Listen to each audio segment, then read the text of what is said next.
You Thank was you. something else. Thank You you. was something. I love you Go. too. I love. I definitely love you back. Go Hey ahead, man, Trill. I'm gonna do my Soul Train Saturday night later. Stop on by. I will. Let me see. I would. I would Oh, definitely try my best. Tonight's my last night, and then I got 2 days off. So I'll try okay. my. I'll do it Sunday. All right. Okay. Peaches. All right. Peaches. So Go. back to Go what I ahead. was saying. See, you know as well as I do, right? That you got people think that they can control people. You got some people think they can can impose their belief on someone and push them in a way which they want them to go, especially when they got money.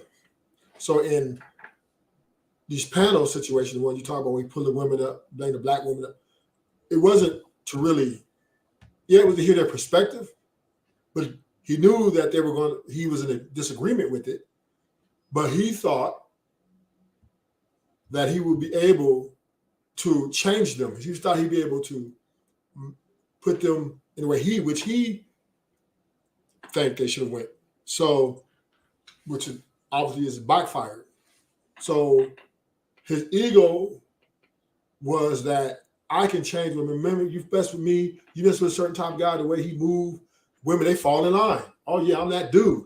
I'm just that dude. Even though I'm married, but I'm still that dude. Even though, yeah, I got these riches over here. Come over here. I'm gonna put you. I'm gonna make you greater. I'm gonna make you better, and I'm gonna make you. And you're gonna agree with everything I do because that's that dude, which is ego, right? Mm-hmm. So it backfired. Now that the house is falling, right? The same ones he thought he could change, he thought he can control them. Now they burn the house down, right? Right. So, and now he's trying to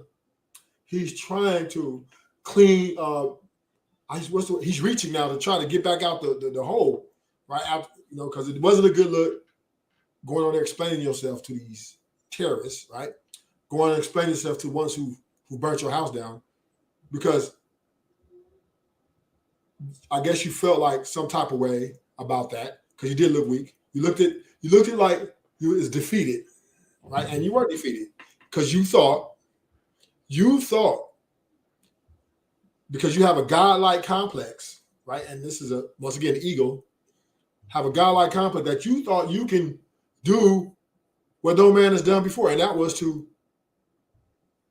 make a female individual or group. You could come in and make them fall in line with you and have them all submit to you and submit to everything that you've done. So now that didn't work, now you're kind of embarrassed yourself, right? You embarrass yourself. Now you're looking kind of weak. Now everybody's coming at you, right? Everybody's seeing that your armor has cracked. You trying to put band-aids on it. You trying to fix it. You trying to put super glue, right? You trying to put you trying to whatever it takes. You trying to fill all up, but the cracks are getting bigger and bigger and bigger because the women are now focused on you, and right they're looking to take you out. So bottom line is, and this is just a theory in life, right? Mm-hmm. If you're dealing with man or female, right, male or female, right, you can only give the best advice possible if they need your advice or they ask for it.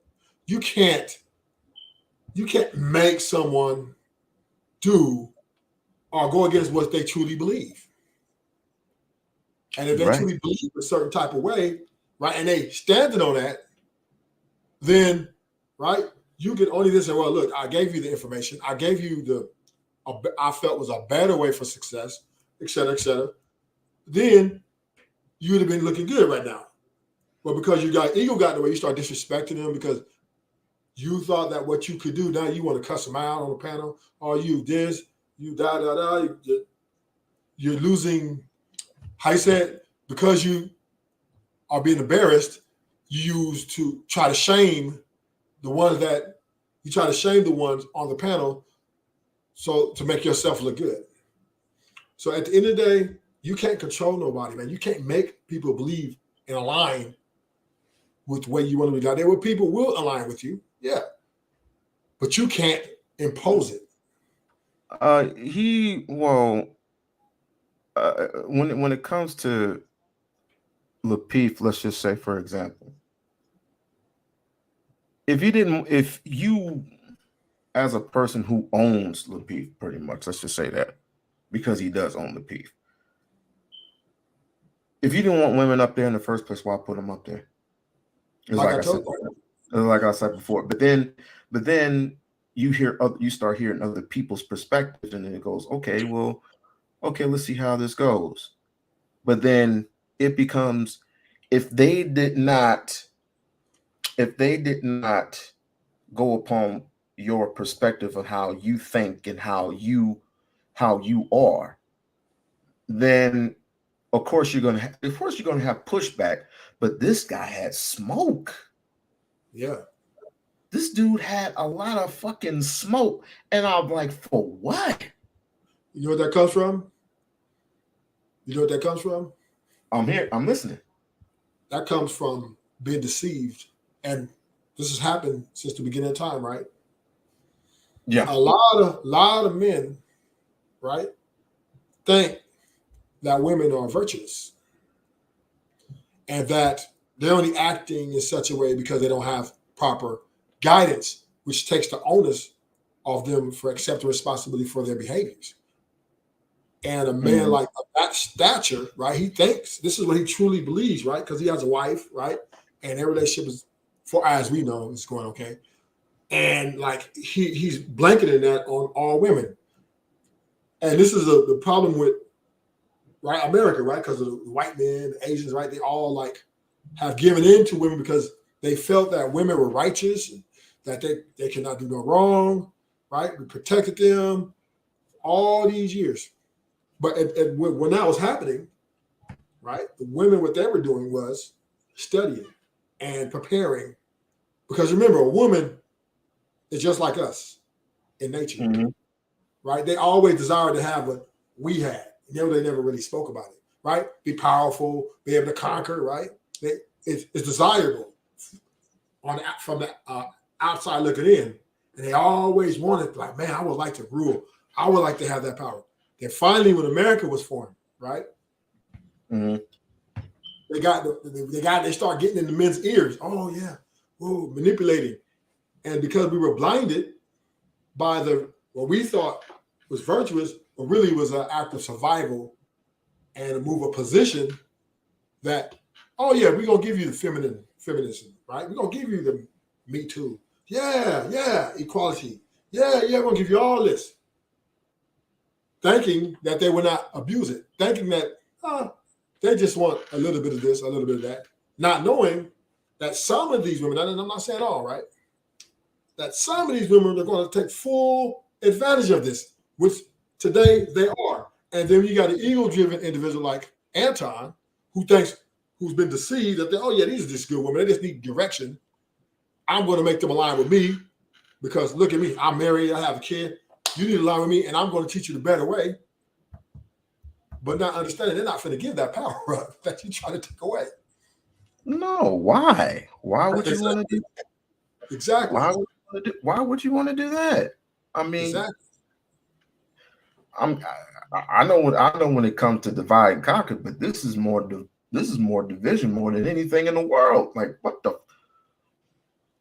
Yeah. And from your own people, as a matter of fact. But then again, he did state that I'm not a pro-black. I'm not for the blackity blacks. He did say that. I want to clarify that he did say that. So he's for pretty much for everybody. So then why don't you have a plethora of Rainbow Coalition people up on your platform the very first time around? Why? Because he did have them up there, but they did not continue to. Yeah, after some of them left. They saw him. See, white women, they not even gonna let him get that far, right? Don't even do it, right? Because they don't. The black women that come up there really to defend their position. All right, Hispanic women, they are You know, they're still a little bit traditional, so they kind of don't want to be in a space. Plus, they're not going to stand the disrespect like that. So the black women put up with a lot of stuff there dealing with him, right? So this is why the Rainbow Coalition would never be exist, because he's very, very disrespectful at times, and he, I don't know, he just, and there's no way they finna submit to that. Hola, hola, hola. ¿Cómo Hola, está? where bien? So Locke, I have a question for you from the other day. You were streaming. I don't think you saw it in the chat. No, that was. So my question is, well, my first question is, are you familiar with Cynthia G? And if so, do you think she is like the female version of Antoine or no? Cynthia G? Who? No. Who's ever heard of Cynthia G? No, I ain't heard of Cynthia. I mean, I think she's the one that called everybody beta males and dusties and blah, blah, blah. She used to be part of the black community and all this other stuff. Yeah, bandits. Yeah, and she supposedly got pregnant by one. Yeah, I know her. Oh, yeah, I didn't hear that. But is she a version of Anton? You think she's a female version of Antoine or no? I don't. That's kind of a hard pill to swallow. A hard pill to swallow. I mean, again, I can't say that because, like I said, once again, she was a pro-black at one point in time. She was a pro-black. She did say that. I've been knowing Cynthia G for a certain amount of time, and I know what she was preaching on. Most Negroes would not listen to her, and so she ended up turning a deaf ear to, let's just say, the majority of Negroes. And she started seeing the forest from the trees, and then she started going her own route. But then she started, I guess, she started, messing around with people like Taz and Nyla. So if you know their old combination, I ain't gonna bring you up to speed on that. Okay. But here's the thing: her talking points are her truths, but it comes down a little coonish if you look at it, and if you read into it, it comes off coonish. But then again, asking the question, is she right in her stance? Is she right in saying that no one has ever did anything for the black community? And if they did, what are the records of it? And I would ask her, what were in the previous, I'd say, 40 years. In the previous 40 years, you had, let's just say, she never mentioned Dr. Claude Anderson. But Dr. Claude Anderson is always being missed. He is always being missed. He is always being put on the shelf, right? He wanted to get, at one point in time, he wanted to get Detroit to where all of New York had a Chinatown, a court town, a hockey town, a Mexican town. Like here in Las Vegas is pretty much the same way. A hockey town, a Chinatown, a Korean town, a court town, a hockey town, but nobody wanted anything to be black at one point, right? Falling back, he's doing the whole fish market thing. Not anymore. He's retired. He's about to be, knock on wood, I hope nothing happens to the brother because he is having some health problems. And I hope in my lifetime, I reach out to him, and I do the one interview that I should have been doing years ago. Because it seemed that these people, whether it be Dr. Claude Anderson, at one point Dr. Frances Cress Welsing, and so on and so forth, are being looked over. Speaking of Dr. Frances Cress Welsing, did you know that there was a certain person named Tommy Sotomayor who made fun of this woman? Did you know that? No, I didn't know that, but considering the source, I'm not surprised. Yeah, the source is Jason Black. I'm trying to look for that clip right now. But anybody of any coon who makes fun of their of the people who came before him, anyone that Anton just basically just glosses over in there is no community, black culture is trash and all this and all that. Anybody that he just glosses over, it becomes what I would call, you don't give a damn. And I'm not saying that Cynthia G does not give a damn. I'm saying, when you've seen enough and you do enough, you heard enough, you've been through enough.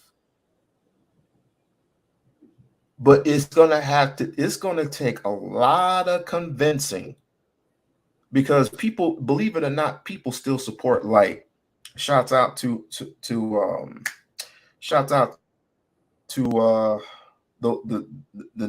my homie from New York. I just said his name a long time ago. Q Butter. Shouts out to my homie Q Butter. Q Butter vouches for Cynthia G, right? There's a lot of people who still vouch for her. But there's also a lot of people who are angry at her and want to see her gone. Not hopefully in totality, but people want to see her gone for what the comment that she made about, deleting black babies or something like that. I think you have to, at this point, I think you have to have a discussion with her about that and get context from her. But it's going to take a lot of people who practice common sense and don't have a lot of people up there bashing her and calling her a bunch of names. That's the end for that. We're too old. We're getting too old and too seasoned to be going through all this. We really are. And that's all I got. So my second question, what do you think about the FBI now having the red pill content community? I'm just now hearing this. What about the red pill community? They are now under the FBI radar, and they have been classified by the FBI as a hate group or something like that. Really? And I don't know when this will go into effect on YouTube, but the word red pill can't even be mentioned or, said. I don't know when that goes into Let me ask you this. The red pill community is based off of black dudes hating black women? Yes, I believe so. I would call it chickens coming on the roost. Let me state this, and let me state this before I let Grey Pill cook me. Anyone, any black man, any African, any or whoever you want to call yourself, who is going not only to deny, but emphatically talk shit about a black woman. I mean, we can agree to disagree. We can argue till the cows come home. But there in no shape or form do we denigrate, we chastise, dumb shit. Hold on before you start cooking. I'm not talking. I'm just responding real quick. Continue. if you would prefer to be with a hussy, a snowbird, that's up to you. Just leave all women alone. That's all I ask. But for those who I fire up agree. 9 hour live streams about black women all day for 9 hours straight, miss me with that shit. Go ahead. I agree. I agree. Go ahead, Great Pill. I know you want to come up here and fry my ass. Go ahead. I think that's one of my triggers is when people assume stuff about me and don't, and it's not even that. Wait, who? I Who's can talking shit care. I about can you? care about. I can care about Anton. I can care about even lesser about Tommy Midas Sayar. But I would like to piggyback on Mr. Braska. Did you send that in the link or something? I'm gonna ask in the group, but I'm looking in the Google. They got the Winky of it, and then there's I don't know what link is this? Al Jarizza, Red Pills and Dog Whisters, the Business Insider, The Guardian, New America, Misogynist, Incels, and Mel, Supremacist, Red Pill to Black. When you get a chance, send me that link because I want to dive into that one. Oh, you're talking. You're talking. Yeah, I'm talking to Miss Nebraska. I want to really dive into that because I know about the if you just Google black pills, pretty much.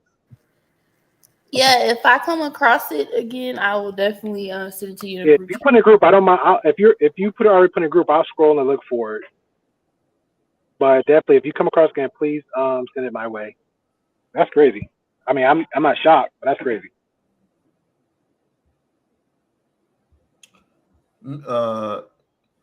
Sunbear, how are you? What's up? I'm all right. What do you have? What to? Well, this is. I don't know if you saw the live 2 days ago, but I did. I ended up cooking. Oh, I ended up cooking the head of Anton. Now I'm cooking the head of Tommy Sotomayor, but I can't find the freaking video that I want to look for. Right. Yeah, I have to say that I agree that Tommy Sotomayor is a Sambo. He got taken off of YouTube. Now he's trying to ease his way back in and get nice with people, and like a lot of other content creators or black males that got kicked off of YouTube.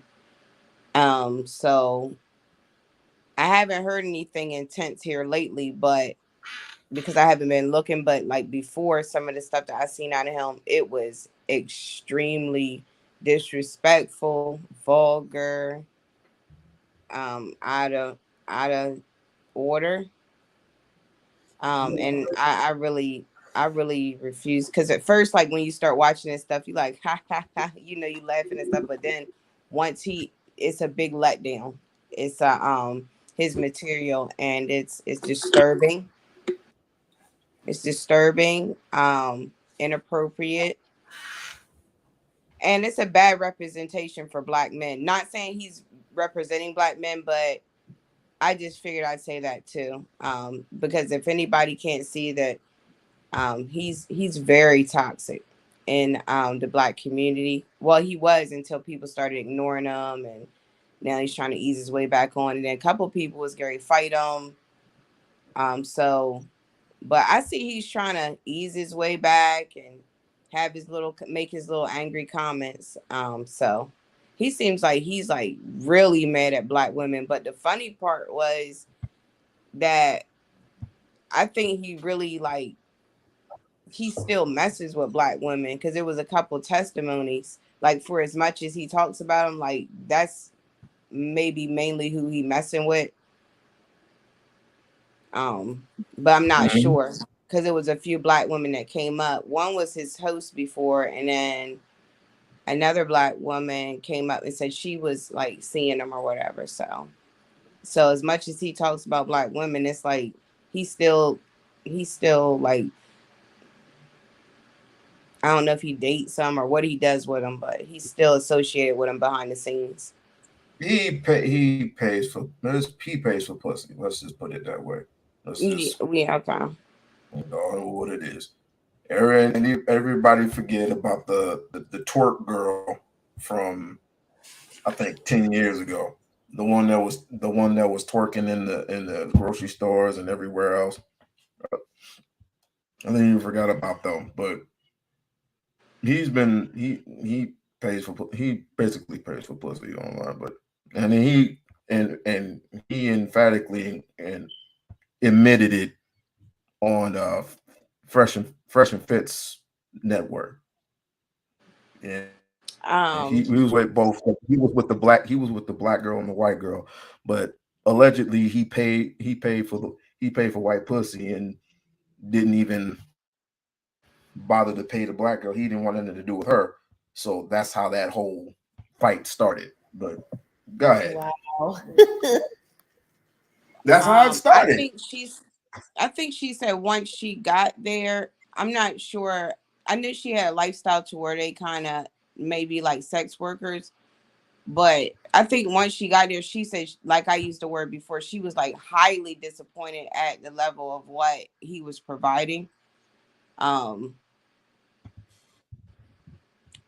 far as he was supposed to be doing a show with them, you know, they're at the house. They were supposed to be doing like a fun podcast. I don't know if it's supposed to get a little bit sexy or whatever, but she was just like, it just wasn't there. It wasn't it. And, you know, quite frankly, he's just disrespectful. He's a turnoff. And I think she was kind of glad that, I don't know if she's glad about missing out on the money, but I think the deal was he was supposed to help them with their podcast. And they were supposed to be, you know, doing business and stuff together. And she was like, you know how you think you know somebody, and that's one thing you shouldn't do, and then you can it's like Dr. Jekyll and Mr. Hyde once you, you know, they get off camera or once you be around them for real. And I think that's what she was kind of saying. Like she was like, he was a complete like jerk, like a complete no-go. Mm-hmm. So she said she struggled through the rest of the night on the couch or whatever. But that's what I heard out of it. And it's probably not the first time he's done something like that. But it's one thing to buy stuff, but at the same time, now the woman is complaining like it was torture. That's it. Great. What's up? Or yeah. Do you believe Tommy or Angry Man or any of these people to become legends? Yeah, I believe. I'm a coon. I believe all of them. Angry Man is the GOAT. Tommy Sotomayor, he's the king. Anton. God. Let's talk about it. Really?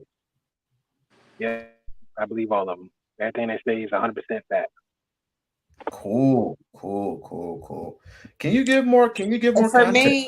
For me, it's called ignorance. Dude, all I'm saying what they're saying. Now, I'm not gonna get. I mean, I'll leave Angry Man out of it because I know we're pretty much focusing on Tommy, but he's literally saying what he's saying. So, I mean, you can, if you want to argue and agree with them, cool, that's fine. But he's literally arguing. He's thirsting, arguing, disrespecting, degrading his own, and unfortunately, he was brought into this world by the same race. So make it make sense. You know what I'm saying? So I mean, bro, I'm not gonna put too much. I mean, you do your thing, Locke. It's just me. It's like if you see him acting the way he is, he's been doing it ever since Vivica Fox had him on her TV. They never changed. They never changed. He got an OnlyFans paying chicks for the box. I interviewed one of the chicks that he had a fight with him, Fresh and Fit. He brought receipt text messages. I mean, come on now. If you want to brag on your platform, you're gonna get a little clout. Go ahead, do you? And then you could be one of them guys to say, hey, I stuck up for the black woman and the black race, and and you go ahead and do that too. But understand, what the guy is. So I don't know what to tell you. He's consistent with it. He's been consistent like over a decade. I know. Yeah, I mean, we can play. It's very consistent. Yeah, he's like typewriter, cell phone, smartphones. He's been very consistent. Very consistent. I mean, if we go Anger Man, we can probably, debate a little bit with Anger Man, but Anton too. Anton's another one. Anton's been who he is from day one, Well, let me be fair. Let me be fair with Angry Man. All right. The only reason why I called him that is because of the Just Pearly shit. Now, anybody who cakes for a white woman that hard needs to get got. I'm sorry. That's just me. But I think people take stuff a little bit, like I said, personal. Like it's weird. Like, and I don't want to throw their name out because it just recently happened on another stream where, again, I see We Unlock Nation. I don't know We Unlock Nation personally, so why am I take anything We Unlock say personal? Does that make any sense? I'm not paying your bills. I mean, do you owe me some money, Lock? Do I don't know about? I mean, come on. People just move on. Oh, okay. Here's the thing. You can't move on. Can you move on from racism? Let's have that discussion. Can you move on from racism? Can you move on from a person actually calling you a nigger right in front of your face? If a white person came up to you right now and called you a nigger right in front of your face, can you ignore that? Yeah, but you're doing extremes, Lock. If That's it's in my not face, extreme. no, hold on. Time out is because again, we're comparing to a YouTube internet platform versus something in real life. You say something in somebody's face in real life, you're gonna get a different reaction versus what you say on the internet. That's what I meant. That's what I meant. In real life. So if I misspoke, I apologize. But in real life, could you take a white man calling you a nigger right in front of your face? No. And two, I can't. And two, it depends on the situation too. You know what I'm saying?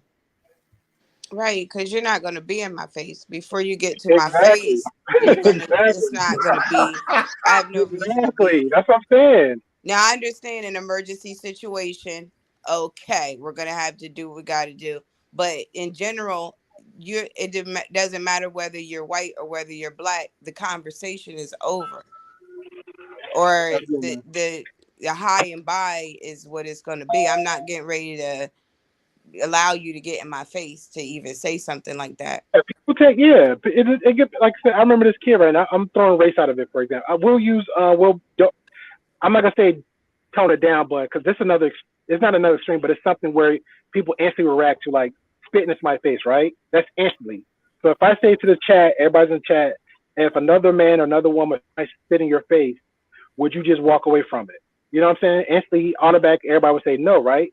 But now I know a story. This literally happened just like a couple years ago at a job. A younger kid, the vibe and face to face, he kept warning him. He kept, trying to do everything the right way. And the kid was saying like the most horrendous stuff, and he was still trying to walk away from. They around the same age, and they young 20s. And the kid spit in his face. Oh, he went ham. But see, that's a little bit different. Not just somebody just automatically because the way you're saying it, Locke, is like nobody's just gonna just walk up in your face and just do it. If that happens, hey, God bless them. But nobody's just not going to directly walk up in their face without something happening. That's not the norm. Now, if you go to a quote unquote Trump rally, like we seen that happen when Trump was running for office, we seen that one little white girl right there, mind her business. People do stuff like that. That's a different scenario. Yeah, we know not to go to Trump rallies. Yeah, but I'm saying, so I'm trying to understand like the point, like we're talking about. The top was coon hunting, and you're picking out Tommy and all these other guys. These guys are still on YouTube. Now, unfortunately for Tommy, there's been history of people that actually rolled up on Tommy, and Tommy act a little bit differently than what he do on the show. Right. Yeah, you got smacked in the face. Oh, but go ahead. I just remember that. No, I mean, I just wanted to say real fast. I do know, I understand what you mean, Gray Pill, that we have to get into a situation as Black people where, you know, we're not, it's no tolerance, and we're not entertaining things like that, because at a certain point it's getting out of hand to the point where, you know, like she was saying, like sis was saying, FBI, and then I believe other people are Yeah, but acting. see, this that I got a little bit of truth vibes resonate on me because with the wordplay, because we saying we got to stop this. Like this happen every day. I walk on my door every day. Nobody don't walk on my face and just call me the N word. Nobody walk on my face every day and just purpose go out their way to mess with me. That's not an everyday occurrence. So we're getting a lot of this stuff, and I'm not saying just you, but majority a lot of stuff we're getting from is on YouTube because we're reacting to this YouTube. If we unplug from this space and go somewhere far away from this, you're not going to see this on the everyday. And then I'll add to this too. When those same people, the ignorant people that bash Black women or just women, period, I promise you, if you go in other spaces, the opposite counterparts are doing the same thing this counterpart is doing. Like if we saying Black men is talking about white women, there is white women bashing other white women. They're not thinking about our race. Just like there's other spaces that's not think about us. It's always little smaller spaces.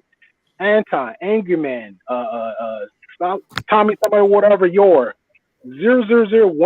of YouTube. Unfortunately, people get stuck.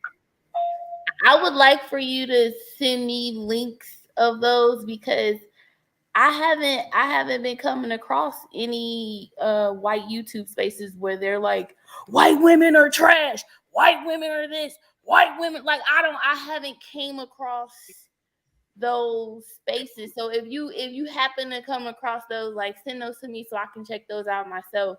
Now they do have like debates and discussions and disagreements, but that's totally different from bashing and degrading and calling their women monkeys. I have not came across that yet. Well, welcome to the Gray Pill Podcast, because I've seen so much. So much. But I will gladly send them your way. Just don't respond. And I've also seen white male content creators like on TikTok and YouTube, like asking Black women, why are your men so angry at you guys? Why do they hate you guys so much? Like, what's going on in your communities? I've seen white guys on TikTok like taking up for Black women, like, leave them alone. Why are y'all, harassing them? And so I haven't came across these, white content creators that's like bashing their women and telling men don't date white women because they're awful. I haven't seen that. They'll black. Yeah, well, you haven't seen it because you haven't looked for it, or you just like TikTok. I haven't seen it. Like I haven't seen it on TikTok. I haven't seen it on Instagram. I haven't seen it on YouTube. Like somebody send me a link of an Asian YouTube creator or a white YouTube creator that's like bashing their own women and telling men not to date their women and calling their women monkeys. Send me the link, please. I would love to see it. I was gonna say, for me, even with the bashing, I said, okay, you can say what you want, but it's for me the lies, because I think Miss Oshun had brought one lie out about, and then anytime I heard him the other night say when We Unlocked was playing a video, he said something about this child support thing, like they're locking Black men up for child support. That's a lie. 6, 7. And that's the only thing that I don't understand about these people, like, not unless they don't know how that he's lying. But those things right there, even if you get mad, like, you don't have to lie to kick it. So he's saying, when he said that was a lie. And then when Miss Oshun was explaining to y'all about the Section 8 thing, that's another lie. And so that's what I was saying. I was like, it's one thing to be stronger, but to make a bunch of excuses and to sit here and lie and just to try because you're mad, and that's one thing that got me about Anton, amongst other things. But I'm just saying some of the stuff is just lies. And of course, Miss Nebraska, if even if it's white men, they're gonna take up, because now a man is probably gonna be a man, and he like, okay, I might have a shot to start talking to some other women. So, and plus, out of concern, probably they're taking up, but like Kevin Samuel said, drop your handkerchief. Look, I'm not asking anybody who is African American, Black American, to listen to the things that I say personally. What I'm asking is, don't ignore your history. What I'm asking is, out of the many, many times, and I don't know, in my lifetime, let's just say that, if anybody asks me, have you experienced racism? I would tell them, yes, I have experienced racism for most of my life. When I was 9 years old playing softball, some little white kid called me a nigger right in front of the line because he kept pushing me out the line, and he called me a nigger. The other time was when I was in grade school. The other time when I was in junior high, I was what? I think I was a sophomore. That's not a sophomore, junior high. That's high school. Until when I reached high school, I knew what the word racism meant. But more important, I knew what race meant. Take the ism out of it. Oh, I like the ism. The past couple of years ago, I got stabbed by a white man. Jeez. Yeah. Try to come into a room that's vacant, and you're trying to see what the hell is going on because you already messed up. You already messed up. Hey, listen to the story before you start rebuttaling. I'm having questions. Go ahead, sir. Tried to come into a room and what? My job, of course, being in a porter at that time, my job was to go in and do a deep cleaning of the room. All right. Mm-hmm. Certain people had a certain amount of time to get their shit together. All right. Before we bust it, we knock in the door. We knock in the door before we enter into the room. And I knocked on that door several times. So I went in and I grabbed the phone and I called front desk. And I gave them the number of the room to see if that room is still vacant. Dude comes in. Right behind the lady, was terrified. He came in with a knife. And the rest is history. So that made him racist? Huh? That makes him racist? That was your whole point. White, you weren't here when I said this. I heard what you said, but how's that racist? No, from the very beginning, you didn't hear what I said. Yeah, but you added that as context. So would I say he was prejudiced? Oh, I would say that. Yeah, racist. All white people are racist. All right, I'll let you have it because I'm not going to go down memory lane of what you just said. I'll say that one thing we do know is that as far as the temperature is that people do things to Black people because they know the consequence is not going to be as bad. So, in using the N word, which people can say it if they want, but using the N word, it's sad because when a person uses that word, even if a white person use it, you realize they're at a level of desperation. So you, like you said, you might want to go ahead and remove yourself from that situation because they can't articulate themselves. So that's when they go to, and like these guys we're talking about, they go to the angry stuff, they go to, and we've all done it, but possibly. But the N word, that's one thing I feel about the N word is that, or I know is that when if a white person or somebody else uses that word against you, it's because they don't have any other way to articulate. It's like they're trying to nitpick when somebody used that word. So, but I understand what you're saying. Will, not saying he stabbed you because you were black, but black people do get stuff done to them because they are black, and because people know that, you know, it's almost like people think black people are a punching bag, like then it trickles down to black women. You know, when the black men get angry, it trickles down to black women, and because we're the only ones left for them to take it out on, and then for white people or other people, did we not all forget? Did we not all forget the whole civilist experiment? Did we not all forget that? Did we not all forget I can't even say it right. Never mind. You know what I'm trying to say. Tuskegee. Thank you. And I'm not so much more than that. Did anybody forget about that?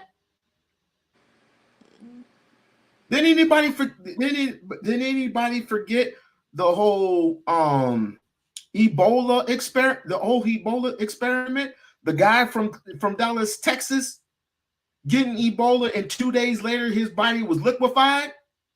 Anybody forget all that? So let's not talk. Let's not fake this thing. I know y'all love white folks. I know you do. I know you're your companion, they're your partner, they're in your relationships, they're at your job, they're your companion. You tell all your business to white folks. They're your therapist, they're your all in all.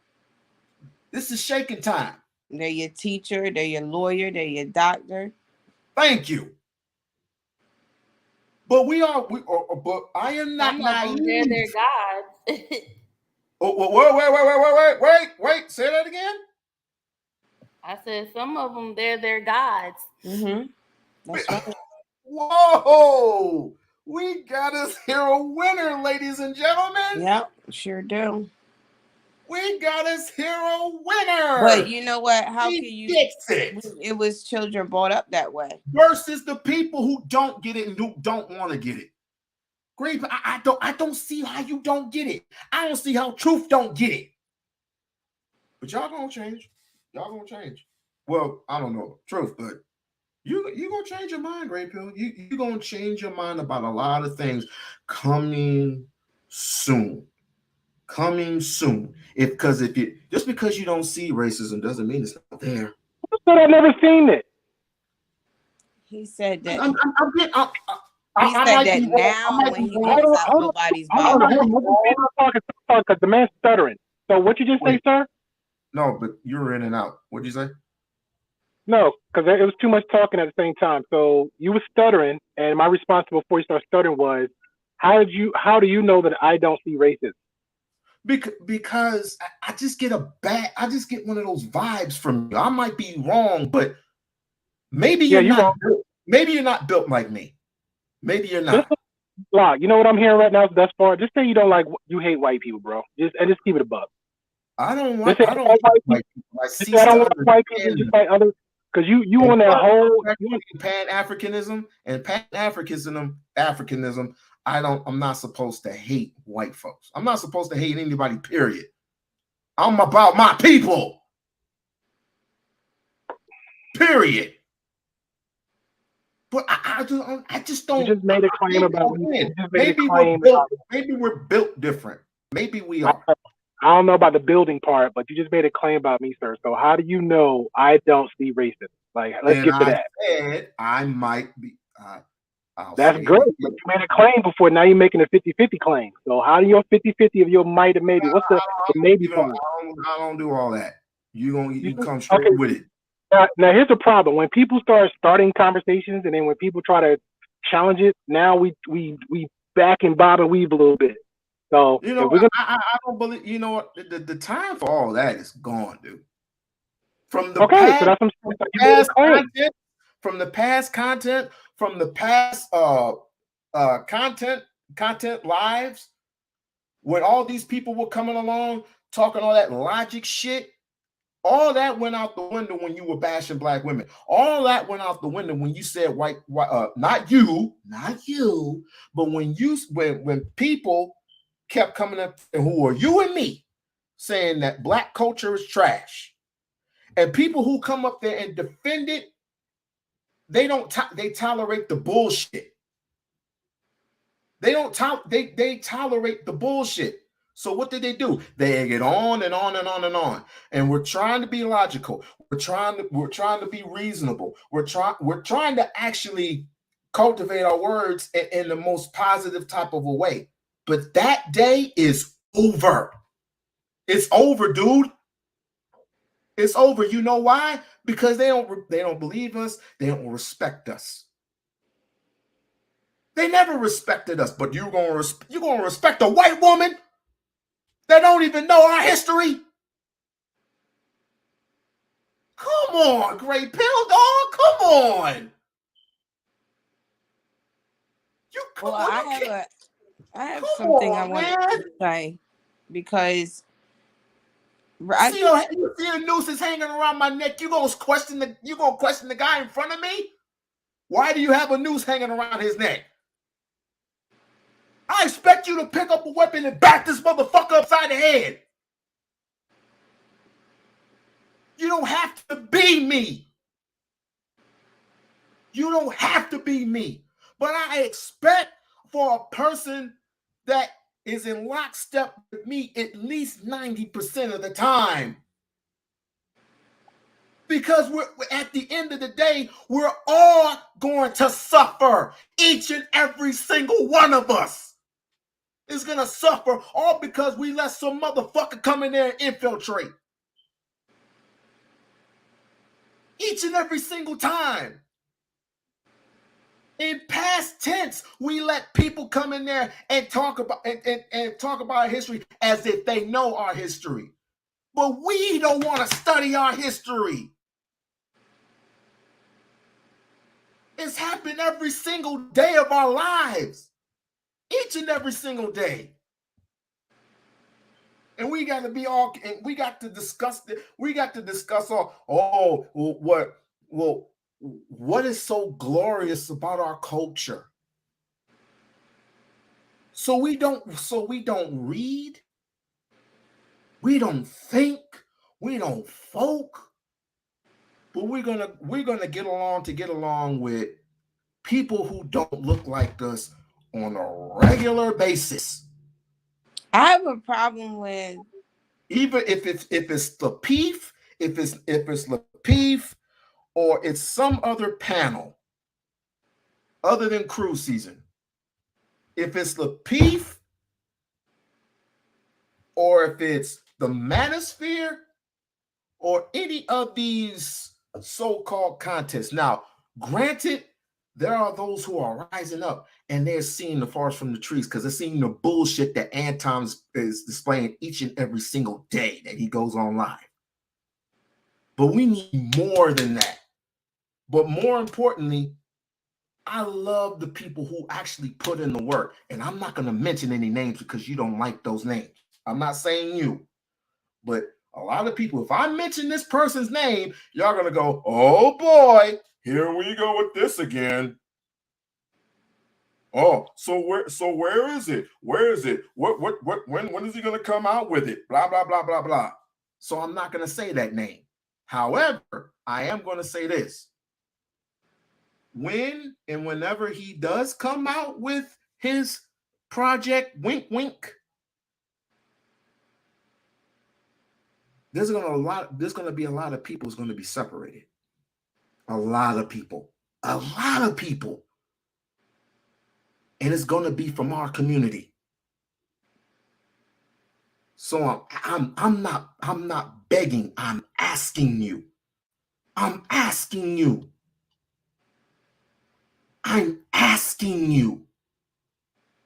Ride with me on this one. I rolled with you before, remember? Just ride with me on this one. You don't have to believe in you don't have to read into everything that I say. but just ride with me on this one. When Anton comes up there and talks all that bullshit, it's pretty much, it's poisoning everybody. Y'all don't hear me? But you will. Craig said, Umar the fraud too, bro. Stop it, Craig. Ride for him. Ride with him, Craig. Ride. And I would say too, I would say, because my thing with, when y'all keep using the word racism has to do with economics.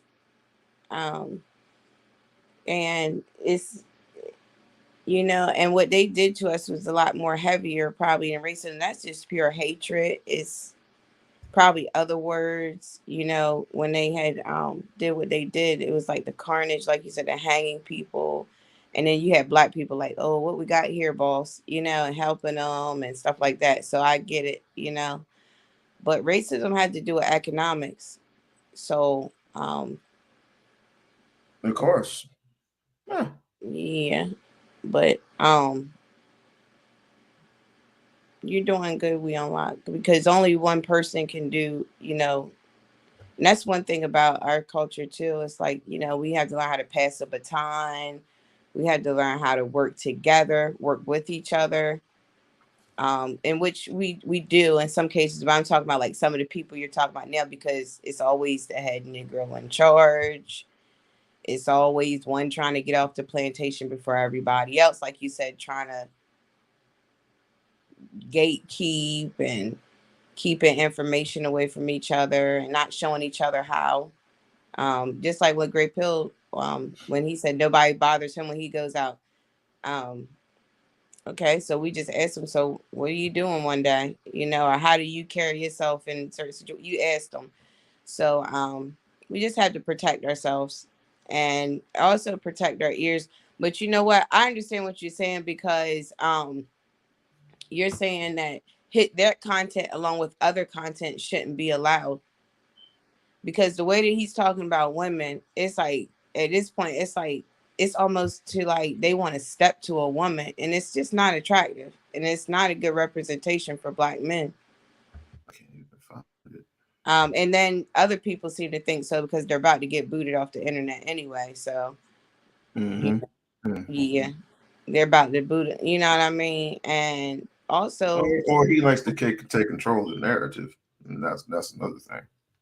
You need to take control of the narrative, and you put in your put in your little poison pill, just like you did with plenty of other people, and sometimes people rock with them, and then there are what others I'm thinking that Great Pill is saying, like in certain, like if you think about computers, are you setting up a sheet? You got cells, and what I'm thinking he's saying is like, don't let it get the best of you. Don't let what you say you don't want to get other people's mind get in your mind. That's just like the people who expose people. It's like you expose every day. Like people expose like the Hollywood Sambos and stuff. You're exposing people, but yet it has your mind as well, because because you're entertaining it.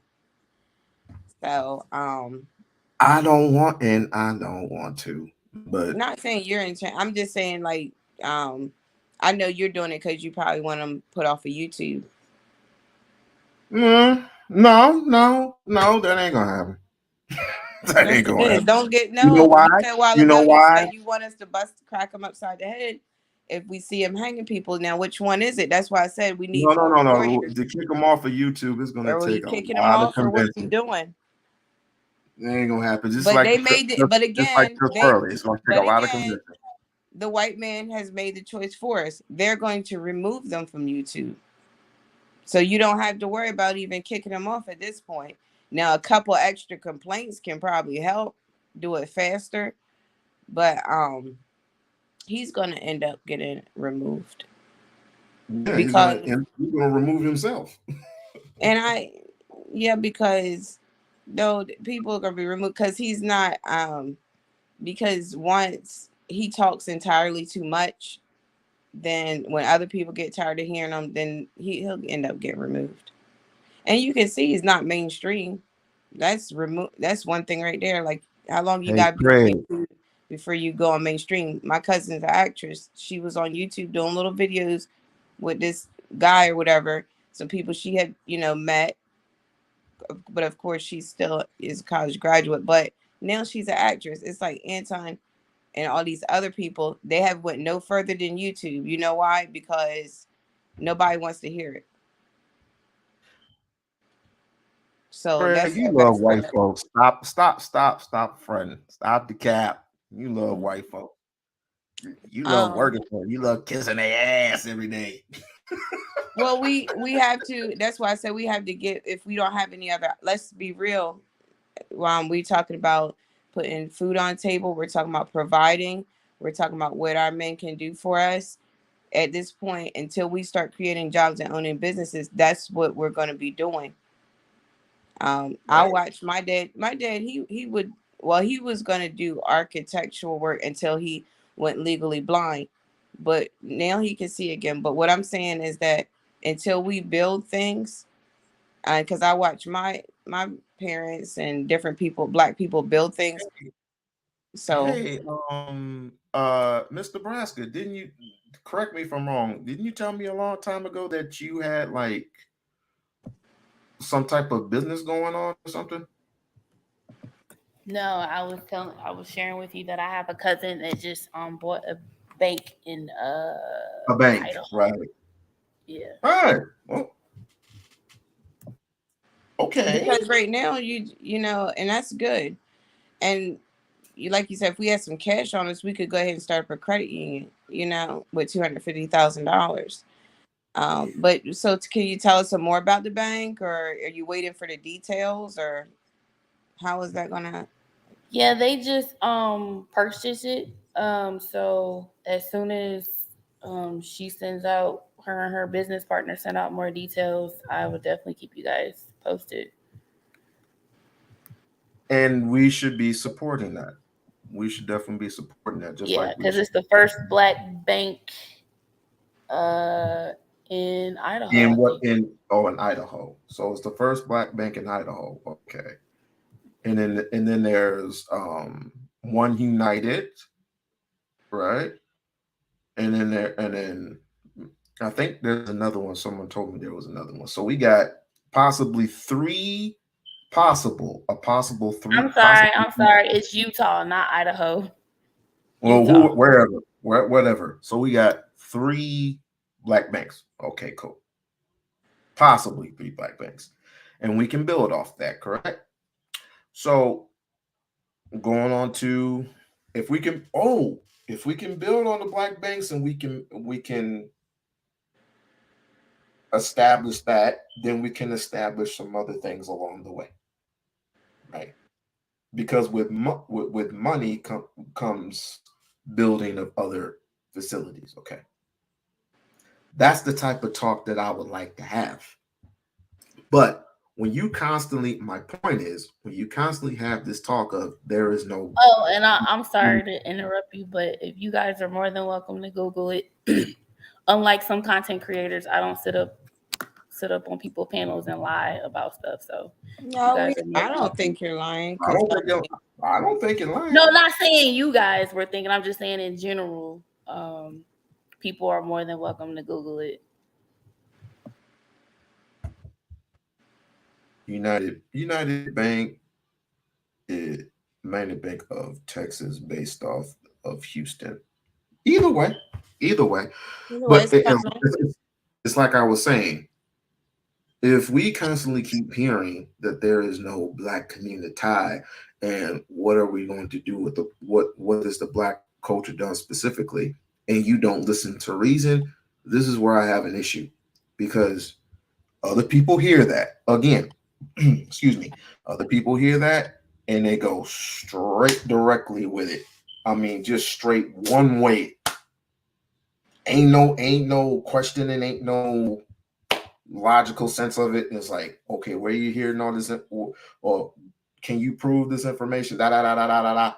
None of that comes into play. It's just okay. I hear what you're saying, and I'm agreeing of 100, 1,000% of what this nigga is saying. We cannot have. Oh, I refuse to have it. I don't care about anybody else. I refuse to have that. Hey, Locke, real quick, bro. Since it came up, let me just make a list now. Somebody asked about black-owned banks. There's Ala America Bank in Alabama. There's two. There's 1, 2 in Georgia, 1 in Louisiana, Illinois, Massachusetts, Maryland, Massachusetts, North Carolina. There's a black-owned bank in New York. There's one in Oklahoma, Pennsylvania, South Carolina, Tennessee, Houston, Texas, Washington, D.C., another one in Washington, D.C., 3 in Washington, D.C. That's what I got so far. And Wisconsin. Sorry. And there's Okay. nothing wrong with that, but they're not full ownership. Okay, again, let me read the full black-owned banks again. So you have HQ, this is HQ Alabama, HQ Georgia, HQ Louisiana. I will even drop the link for you, Locke. I'll put in your DM, sir. Go ahead. Jesus effing Christ. That's what I'm saying. Like, Go ahead. I'm here. I'm listening to you. But, I'm saying the comment that was just made, like, yeah, it's not really black-owned. If I'm but showing it's nothing to you, get upset about. You it's make not, a but small thing yeah, out of if you making a 1 into it ain't a 10. black owner into it, if it ain't It's been for the nothing to ground get up, it upset is what it about. is. That's what the But thing. We should I'm ask willing questions. to. We I'm should willing ask to. questions. yeah, you can ask the question, but if you're asking the question, I'm giving the information. So now I got to And question I you. rebutted it. Okay, with what? Your words? No, I'm telling you right now that what I Okay, just said. I'm sending Locke the link, and then you can rebuttal with something else, not words. So that's the problem right there. When people just No, saying it's not.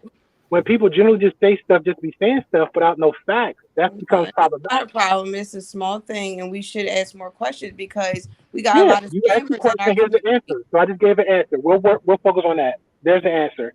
I just dropped the link of black-owned bank, not 3. There, I listed like maybe 12. It's nothing to get upset about. It's something to be It's not happy upsetting. about. I got it. All Yeah, right. I am familiar with mechanical, the Is that a mechanical black-owned bank? mechanics and farmers bank. That's in North Carolina. When I lived in Raleigh, I do remember that bank. That's a black. Okay. Okay. Thank you. 1 down, 50 more to go.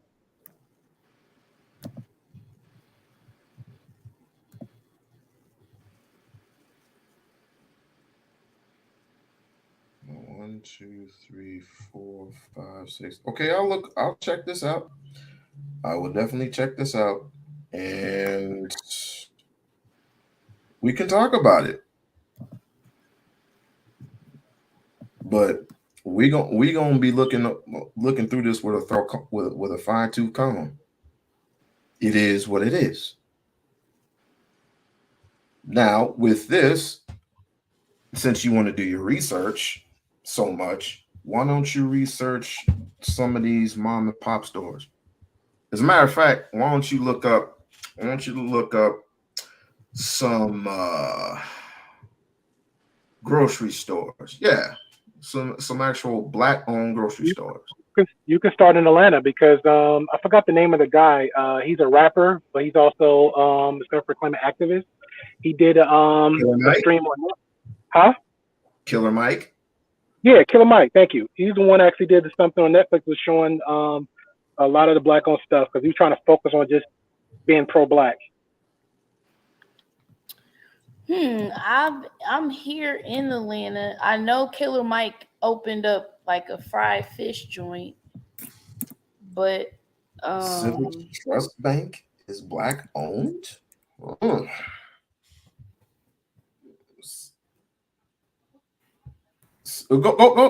ahead. Keep on. oh, but I'm not familiar with any black owned grocery stores here in Atlanta. I know we have a lot of black owned like herbal stores and stuff like that. But as far as like a grocery store, like a Sprouts or a Whole Foods or a Kroger's or Publix, I'm not aware of any black owned grocery stores here in Atlanta. I've been here 9 years so far. And the only Now we do have a co-op. We have a health food store co-op that's black ran, but it's not black owned here in Atlanta, and that's called Seven Nanda.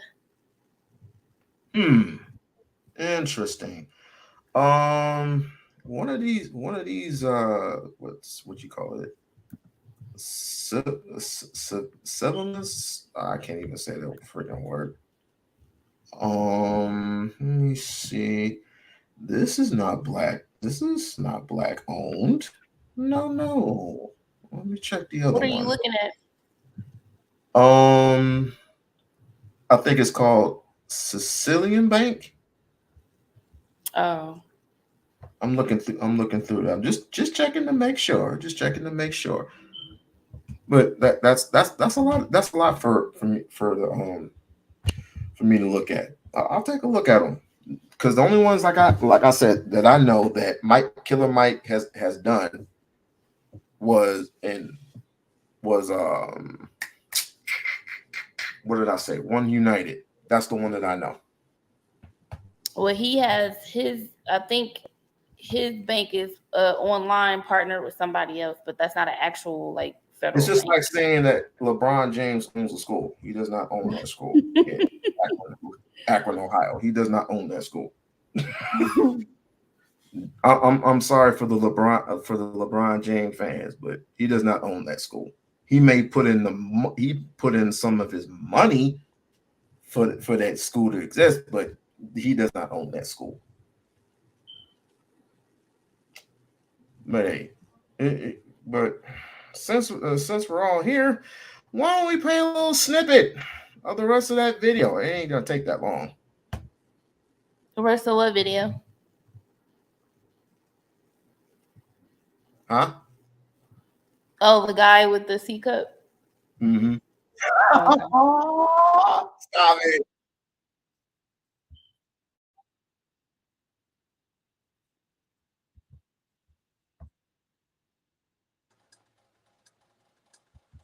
We unlocked. I fucks with that heavy. My question is like, I'm black, right?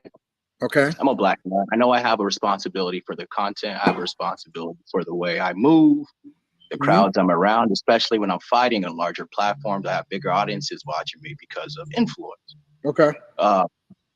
Do you feel like when you're talking to black people in America, black men, about these issues, you feel like that they can relate to you from a point of view of like, I can listen to this man? I'm not here for them to relate to me. I don't care if they relate. I don't care if they can relate to me in that. Right? Okay. Think about it like this. The person that most people refer to, or the people that most people refer to as the examples by which they live their life by. Right. Most of them is rappers, basketball players. Some of them can be the biggest people, Steve Jobs, Warren Buffett, anybody, Tony Robinson, David Goggins, Floyd Mayweather, Muhammad Ali, Mike Tyson, all the way across the board. Our biggest heroes. Let me ask you a question. Do you think that they can relate to them? Biggest heroes, can you relate to them? Well, yeah. That's a hard one to answer for me because as an athlete, the guy that was, I didn't like fighting. No. Not as you, as the majority as a black of people, person? as the majority of the people that's actually on these platforms. Same question. Can they relate to them? Well, that's the thing. I can't relate to nobody on these platforms. I'm 37. Not you. No, but neither can my friends. Can black people, I live in Los Angeles. Can black people relate to the people that they herald and celebrate the most? That they use as a reference point in order to justify their arguments? I don't think that's a fair statement to say to all black people. I don't think we're a monolith. Huh? Because Well, my heroes. that's my the question that you asked to me, right? No, I'm asking if you're so you're saying you're a hero is what you're telling me. I'm saying I'm me. Okay. I'm saying well, I'm saying that I am a reflection of the thing that I think that the black community should be as a father, so you think you're as a a person reflection that of what? never did anything illegal, never been to jail, right? Okay. Also a person that does not believe in divorce, that stands on what it is that I stand on when it comes to having these conversations, that's open to the possibility that I'm wrong, that's spiritual and believe in God and Jesus Christ, but also Pause. Okay. He's full of shit. That's all I'm gonna say. Because number one, when he went to the religious route, first of all, it was all about him. He always talks specifically about himself. It's all about him. He's married. He's never cheated on his wife. That's bullshit. He's done things out the mud that can be debated because he's being exposed every single day. And it comes religious, I'm never wrong. You've been wrong a lot of times, sir. And you've been ridiculing a lot of black people. And as a Christian man, he's an accuser of the brethren. As a Christian man, he's an accuser of the brethren. I mean, Miss Nebraska, do you think Anti is definitely a religious man?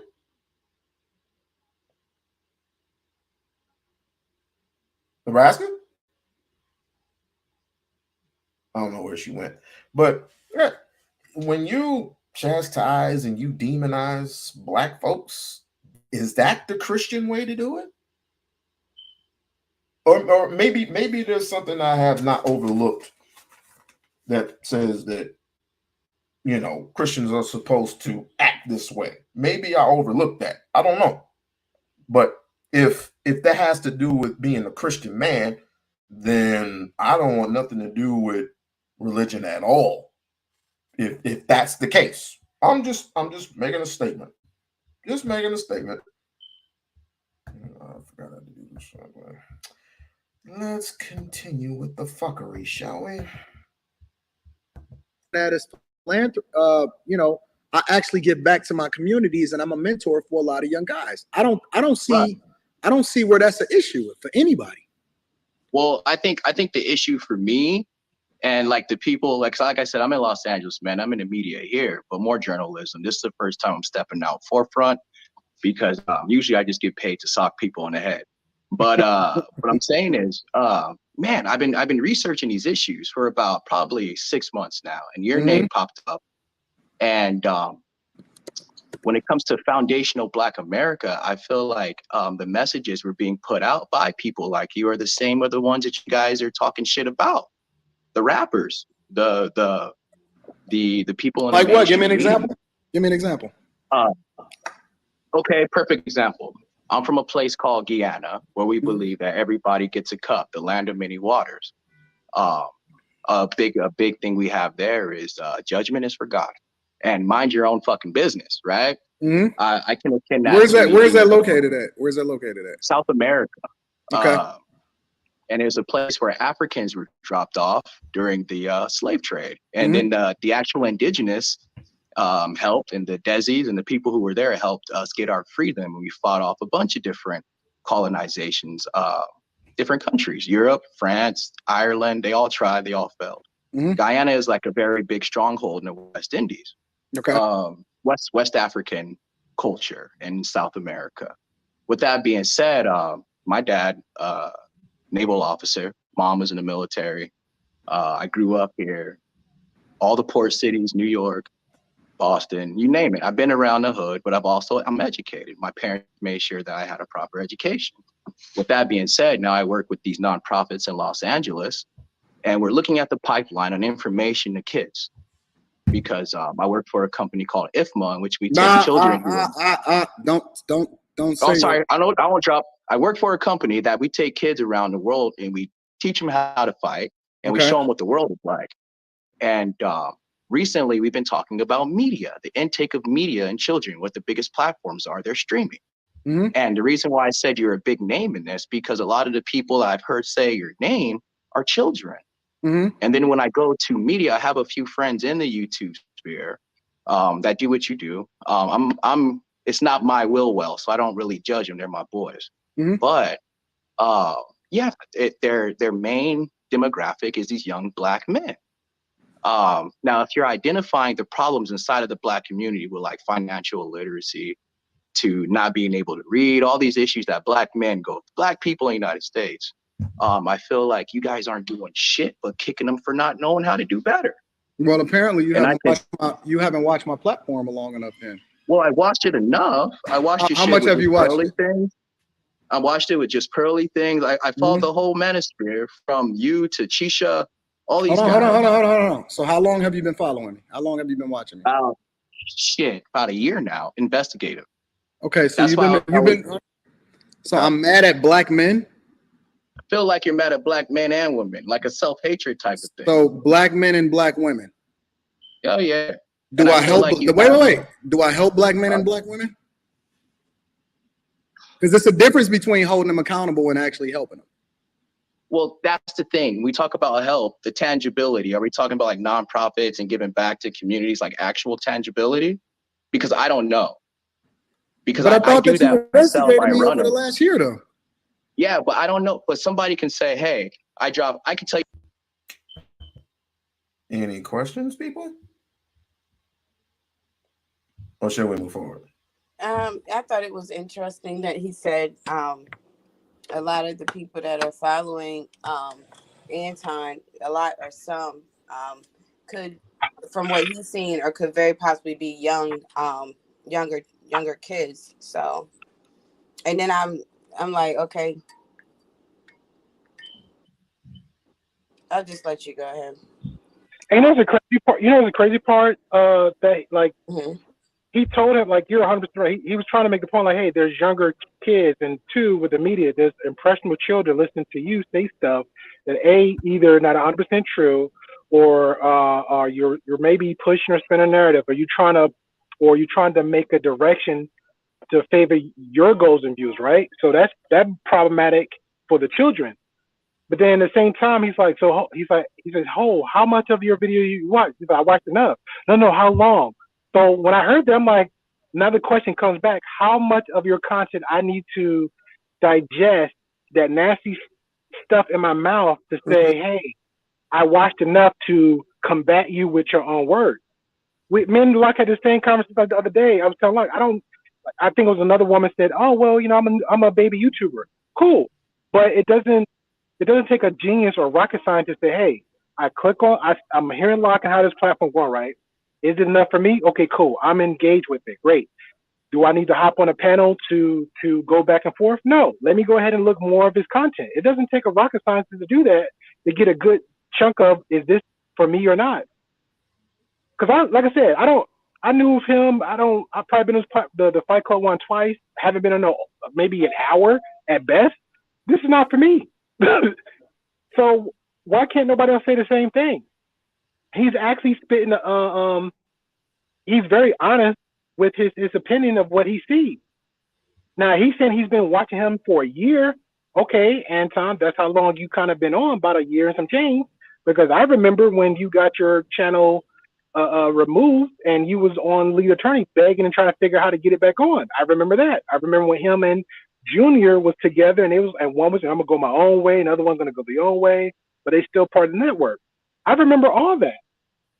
Now, do I need to follow his channel to know all that? No. You're in a whole bunch of spaces that's connected with you, and he was right. Yep, I agree. Okay. It was awesome. Okay, cool. I'll tell you right now, Anton, I dropped $20,000 to a nonprofit under this name.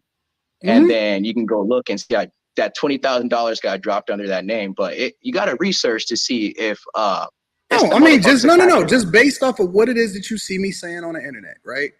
Because it's a difference between holding people accountable, right? And also because, like, for example, on the Millionaire Morning Show, every Okay. single day, I teach people and I use examples that's relatable in order to continue to show people how it is that they need to think about everything from a business perspective, right? Right.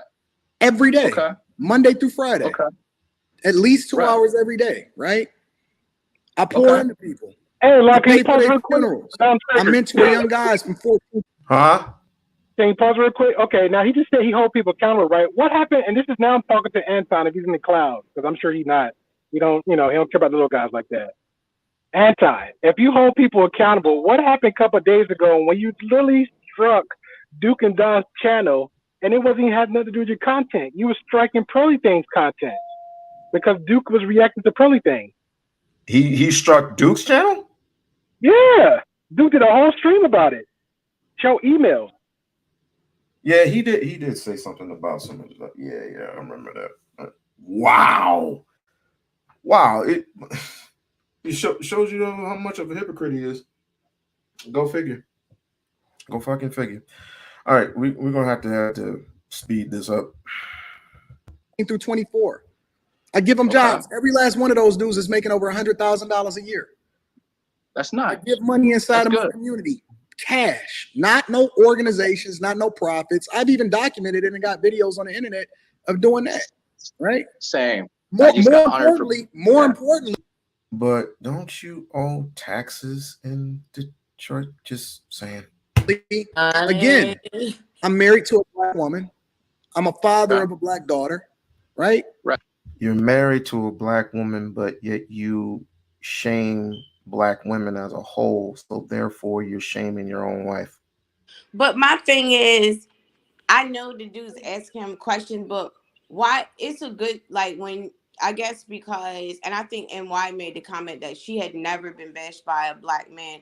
When you're used to, why does he feel like doing the regular things as a man, not even as a black man, but or as a man or a woman? Why do people feel like they need an award for that?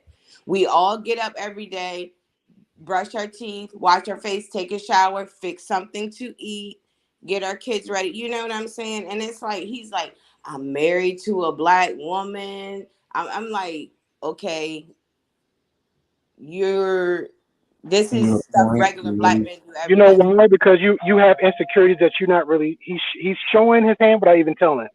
If you have to lead with money, you got problems. If you have to lead with your bitch, you got problems. If you got to lead with flashy cars, you got problems. He's problematic. Oh shit. Yeah. Hold on. Stop this original program to let some new people in the building. Mark Miller, what is happening, my brother? Be easy. What is happening, brother? What up? What up? Hey, what's good with it? How y'all doing? All right.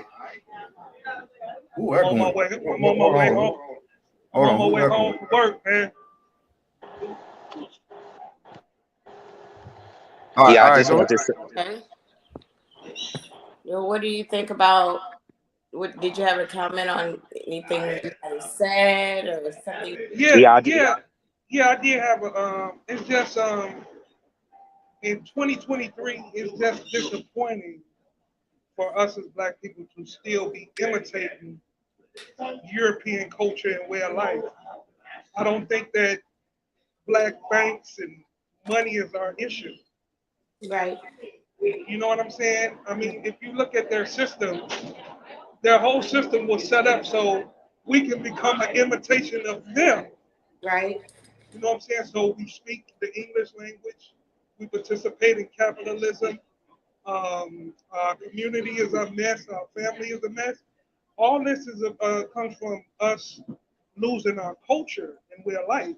Mm-hmm. So, you know what I'm saying? Money is, all those things are irrelevant. Those are, you know what I'm saying? That was my biggest pet peeve. You know what I'm saying? You know, we imitate them. Yeah, go ahead. That was really powerful because that's one thing the ancestors would give to me. Like, we had to, take it back. And like you said, not to criticize Black people when I was saying something about full ownership, not to bring it back up, Gray Pill. But what I was saying was the ancestors that asked me to bring it back because like this gentleman is saying here, we always talk about, well, they're doing this and they're doing that and this and that and the other. But we had a basis, us as people in a culture, how we did things one way or another. And like you said, let me go ahead and back off because it will take us listening to, other people and, hearing them out listening. And I just want to say hi, Be Easy. But did you have anything else you want to add? Because that was powerful. Sorry, I just came. Sorry, I Okay, just came back. we're unlocked. Yeah, I'm back. Go ahead. Yeah, I was gonna say something. Go ahead. Okay, yeah. So I'm outside. It's the echo or something. Somebody got to mute up. It might be me. I'm in Chicago on my way home. I'm just got off the train. Okay, yeah. I still hear the echo. Is it me? Oh.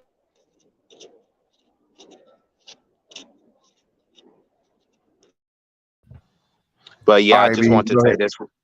Okay, cool. I just want to say this real quick because I'm on my way to the house too.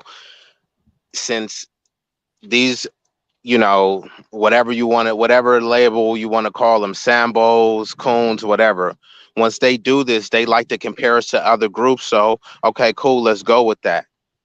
What other groups would just be allowing like disrespect and not and let it go unchecked? What group will say, hey, I have an Asian wife or I have a Jewish wife and I employ Jewish people, so I could say disparaging things about the Jewish community? We already know that wouldn't ride, but we just supposed to just let that ride. And everybody knows the phrase, don't beat a dead horse. So according to these people, the Black community communitize a dead horse. So why is all your content spent on beating a dead horse? Imagine ESPN keep talking about the losing team, right? We're the losing, failing team, but all of your content is about the losing team. Why you ain't talking about how much the winning team? How much you love white culture? If Black culture is trash, why don't you talk about how much better white culture is, right? Because imagine someone talking about, hey, this fashion is trash. Why don't you talk about the fashion that you like? Because apparently it's not Black culture. You love white culture and non-Black culture so much. So tell me what it is you love. Oh no, I'm gonna just keep beating the dead horse. But if you beat the dead horse, they say you're playing victim Olympics. But when they do it, it's just content. Yeah, my sentiments exactly. Hey, Mark, I know you got a lot of stuff to do. So, you good, Mark? Yeah, I'm Go ahead. good. I'm listening. I'm listening, to the conversation. But yeah, I mean, this problem is a historical problem. I mean, it goes back to the house Negro and the field Negro. You know what I'm saying? But it's just not our culture. You know what I'm saying? And as soon as we, realize our strength and what our culture is, then you know what I'm saying, we can get things popping. You know what I'm saying? Like, let me give you an example. Take an interracial couple, right? In which community is that interracial couple going to be accepted in? It's probably going to be in the Black community because we have historically we've had a very humane culture. You know what I'm saying? It's the other people that don't have a humane culture. And that's what separates us from them because we can prove historically that we have built humane societies and lived that way. You know what I'm saying? So we have to recognize what our strength is. You know what I'm saying? So I mean, I ain't tripping on them house niggas. They're gonna be who they are. And you know what I'm saying? When we get to a position where we can, pop their head off, then we'll do it. But I gotta go. It was cool. All right, be safe out there, man. I have a comment on that. We unlock Hotep though. I don't have a problem with, it's not up to me anyway, but I don't have a problem with interracial relationships. But I just want to make a comment for everybody that here is that as long as if that person, which you might not find that few and far between, but if that person is willing to struggle with us, if they're willing to struggle with us, And I would say go ahead. Anton's not willing to, But it's not my he said choice. clearly himself. You know, it's He's not my willing to choice. struggle with you. Yeah, I understand what you're saying, but let's just say, I don't know why it just came up in my head. Rodney Dangerfield, right? Rodney Dangerfield, one of the greatest comedians of all time. It can be argued.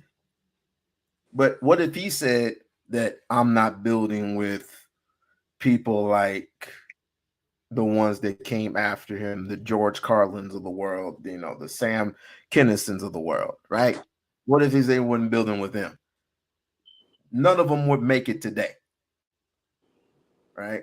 But then you go on but the one important thing to you of how you build the Black community is for people to go on your Patreon, which you pay for, and a certain amount of money each week or a month or however it goes.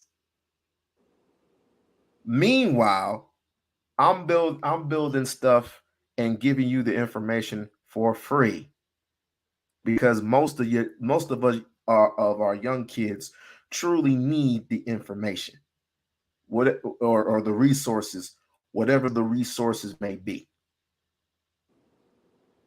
Sounds like a bunch of tricking to me, but y'all love Anton. Not saying y'all all right. Y'all, some of y'all Negroes, y'all love Anton. So y'all love people like that. Y'all love the Tommy Sotomayor. Y'all love the Aaron O's. Y'all love people. Y'all love those people that are on the internet. Well, because what I'm saying is, and I think Gray Pill was saying it earlier. No, he said it on an earlier stream, and I think other people have also made that point. They're only a very small percentage of the content that is out there. I mean, super duper, like, small. And we have to, and that's why I say about when people be like, oh, well, go back to Africa. It's not about going back to Africa. It's about opening up your options. I can be here. I can be there. I can be over there, because we've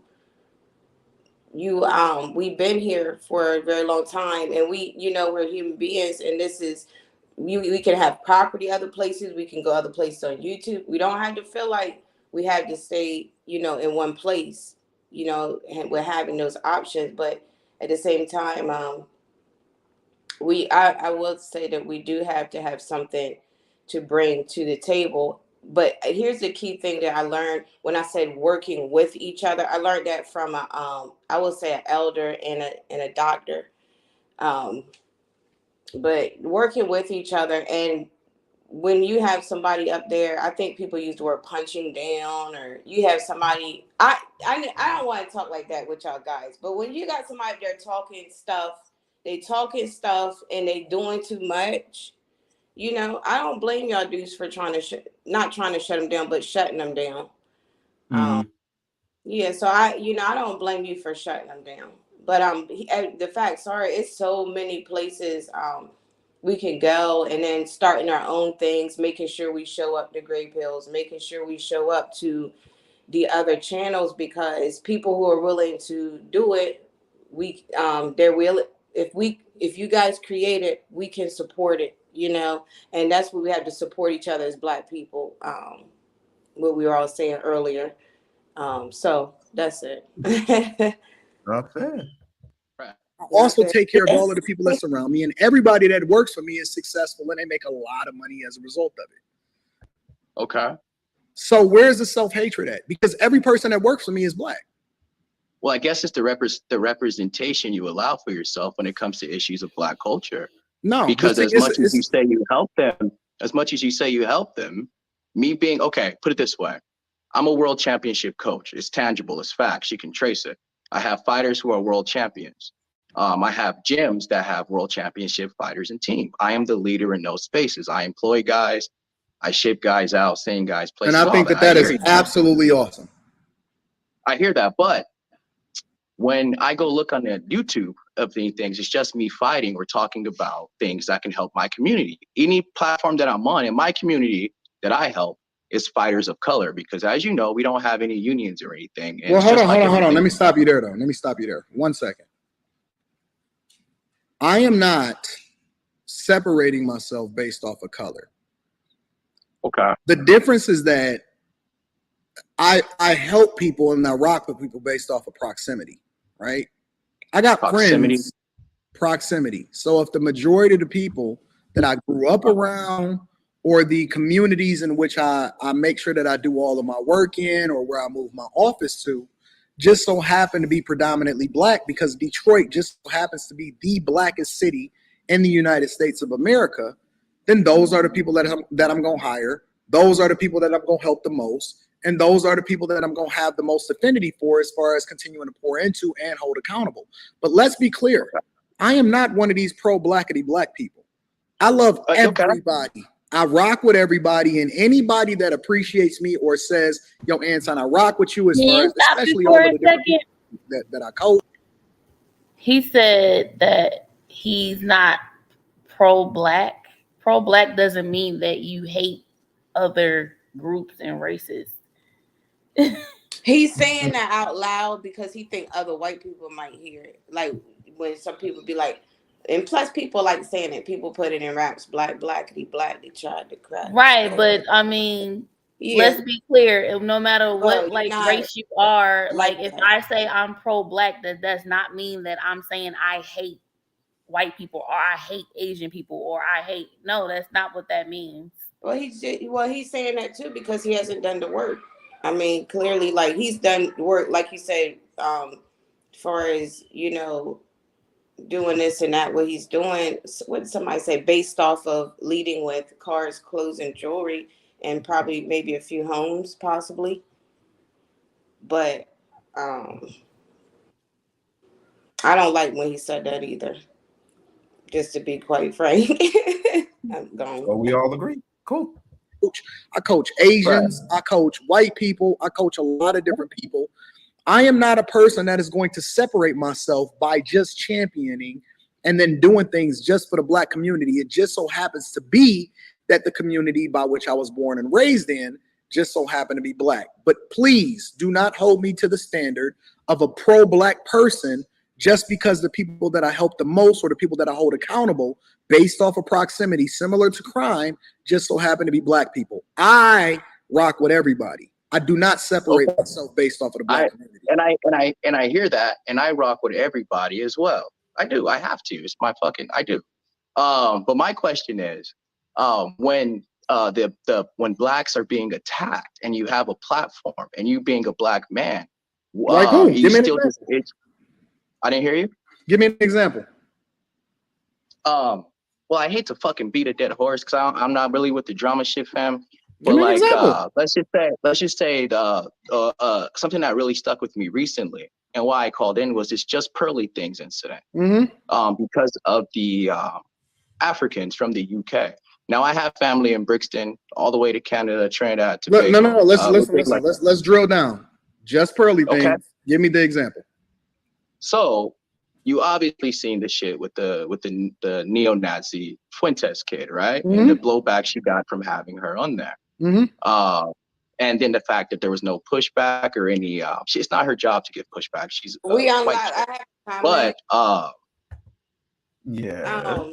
that got me when they said somebody named Fuentes was a neo-Nazi, because I distinctly remember a black person I know with the last name Fuentes. No, it just rang a bell because I'm like, somehow along the line they have, this is a black person and this is a white person. They have the same last name, but he gonna one's a neo-Nazi, the other one get her with the Just Pearly thing. They get her with Pearly every time, but it's okay. Pearly's still a woman, and Anton, he's probably curious. So let's see what he says. What I was saying was that you were championing for her. Like, you guys need to lay off her, This, you don't understand. I don't understand why, if you could separate yourself from the black I never said lay off of her, but go ahead. I'm with you. But you defended her. I don't know the words, my brother. I did. I don't know the words. And I absolutely defended her. And well, at least he's not denying it. You know why I defended her? You know why? God damn it. Sorry about that.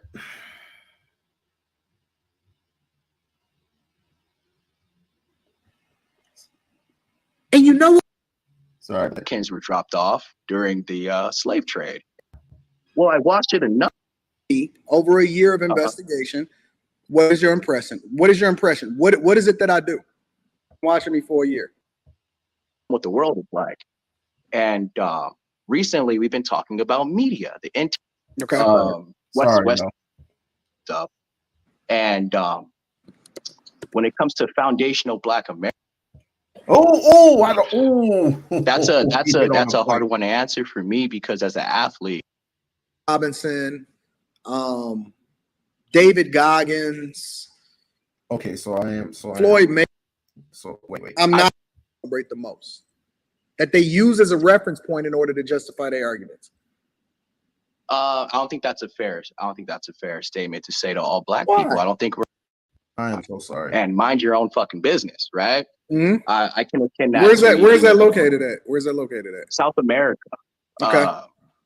And it was a place where Africans were dropped off during the slave trade. And then the actual indigenous helped, and the Desis and the people who were there helped us get our freedom. And we fought off a bunch of different colonizations, different countries. So basically he's talking about civilizations, right? Different civilizations, but at the end of the day, they're considered African, right? So is that culture or no? I just want to know. Is if that's not culture, then I don't know what is. Because we're talking about we're talking about civilizations that happened over what? Decades ago. I was being nosy in the comments, and it's not funny, but one brother said white people are not going to struggle with us. He said they and you know what? Do you blame him? Do you blame him? Is he lying? Because I'm like Gray Pill. I'm just tired of it. Yeah. Do you blame him? Because at this point, if they're sitting up in and they're used to a certain lifestyle, or they're sitting up in a certain way, they might not struggle with us. So that's all I'm saying. And they won't. So, but okay. Let's continue. Man. Now, if you're identifying the problems inside of the Black community with like financial illiteracy, to not being able to read, all these issues that Black people in the United States, I feel like you guys aren't doing shit but kicking them for not knowing how to do better. Well, apparently you haven't watched my platform long enough then. Well, I watched it enough. I watched How much have you watched it? Things. I watched it with just Pearly Things. I followed the whole manosphere from you to Chisha, all these. Over a year of investigation. What is your impression? What is it that I do? Fuck, man. It seems like that you're mad at Black folks, Black men, but don't have any real resolution towards it. I don't want to talk about personal. Wait. So hold on. Stop. Let's do one. Let's do one at a time. We've seen this part already. We've seen that part already. I have a comment on that. Really fast. It's gonna be real quick. I have a problem with, because what this brother is trying to ask him, and he's saying about talking bad about other Black people the way that he does, and not saying none of it is good, but yeah, it's a lot of people who've been asking that question. So I'm glad that he asked it again, because now we can acknowledge the fact that he's asking that question. Why are we talking so bad and seeing each other through the jaundiced eyes, and talking bad about each other? And there was an elder that said we have to highlight the good things, and then if we have to, I don't think he used the word embellish, but if we have to kind of lift it up and, like we were saying, articulate it a little bit more, we can do that too. Because time, I understand time is of the essence, but I don't know if like talking bad about other Black people is the way to do it, because we're not saying that just because because our brother made a comment in the comments and said that we had several, 1,000 years of civilization before certain things happened. so we're not saying that every Black person is, you know, we're saying nobody's born bad, but we're not saying every Black person was the most highly educated person. So just for you to talk about some Black people that may need a little, you know, reminder, or they may need a little bit more, you know, teaching, and but you know, so, but that doesn't mean you have to talk about that amount of people, because there is a lot of Black people who are standing up, who are getting an education, who are starting banks, you know, and also up here speaking right now. So Well, he definitely wants you to prove that, and okay. most things are being approved already, but he doesn't want to hear it. But let's continue. Okay. Successful, and they make a lot of money as a result of it. Okay. As well. I do. I have to. It's my fucking I do. But my question is, when when Blacks are being attacked and you have a platform and you're being a Black man, like who? You Give me an still example. I didn't hear you. Give me an example. Well, I hate from having her on there. Mm-hmm. And then the fact that there was no pushback or any, it's not her job to give pushback. She's a white chick. But what I was saying was that you were championing for her. Like, you guys need to lay off her, This, you don't understand. I don't understand why, if you could separate yourself from the Black I never community said so lay off bad, of her, but go ahead. I'm with you. but you defended her. I don't I know the did. words, my brother. I did. I don't know the words. And I absolutely defended her. And you know why I defended her? You know why I defended her? Yeah, I was trying to get to that. Well, hold on. You're saying somebody that I'm negatively going at, right? So name the person that I'm negatively going at, not the person that I'm defending. No, I'm saying you don't defend. You haven't put up an ounce of fight. And I'm going to say, as a fighter, like you do when it came to this white woman, as you would when it comes to holding the Black community accountable. What about okay? So I'll give you an example. No. Let me give you an example. So, and I hate to name names because I said that I would never name names of these particular people. But if you go back, right, especially with regard to Chaotic, Nathan, Nathan is a police officer, Logic, and basically a lot of Black men at one point, and a lot of people actually in the chat could substantiate this. I would not let them say one negative word about Six the Goddess. As a matter of fact, but a plethora of people has said something about Six the Goddess. You just named too much. 3-4 people. He just named he said, for example. Wait a minute. He tried to use Six the Goddess to get out of it. Yeah, the truth already mentioned something about Six the Goddess. So what is he talking about? He went on Obsidian's live and was talking shit about Six the Goddess. Yeah, but at that moment he needed Six the Goddess to get out of it. He wanted to be on code, but then he wanted to go up there now but he claims he doesn't know anything about being Black and he's not blackly black. Okay, well don't be using this Sister Goddess's name then. You can leave her out of it. Yeah, since you since you don't fool with Black people like that. I'm telling you, and I'm telling y'all now. I think she's I'm telling women, period. And Miss Nebraska, I'm glad you don't go on panels except for mine. Well, I'm very grateful. Let me say this. As a content creator on Twitch,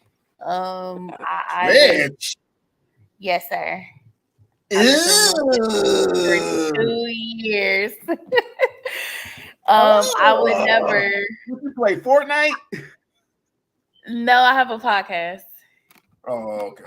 So I would never entertain anybody like an Anton. The only way that I found out about Anton and his YouTube channel was through knowledge and relationships. The only way I found out about the pasty thing lady was through knowledge and relationship. Otherwise, I would not have known these people existed. But now that I know that they existed and I've seen their, some of their content, I would never be on any of these people's panels. I don't have the brain cells to be wasted. I'm sorry. Well, if you want to refuel, all right, come by this Sunday and we're gonna have a pajama party. My last pajama party for the year. So what time? This is gonna be late at night.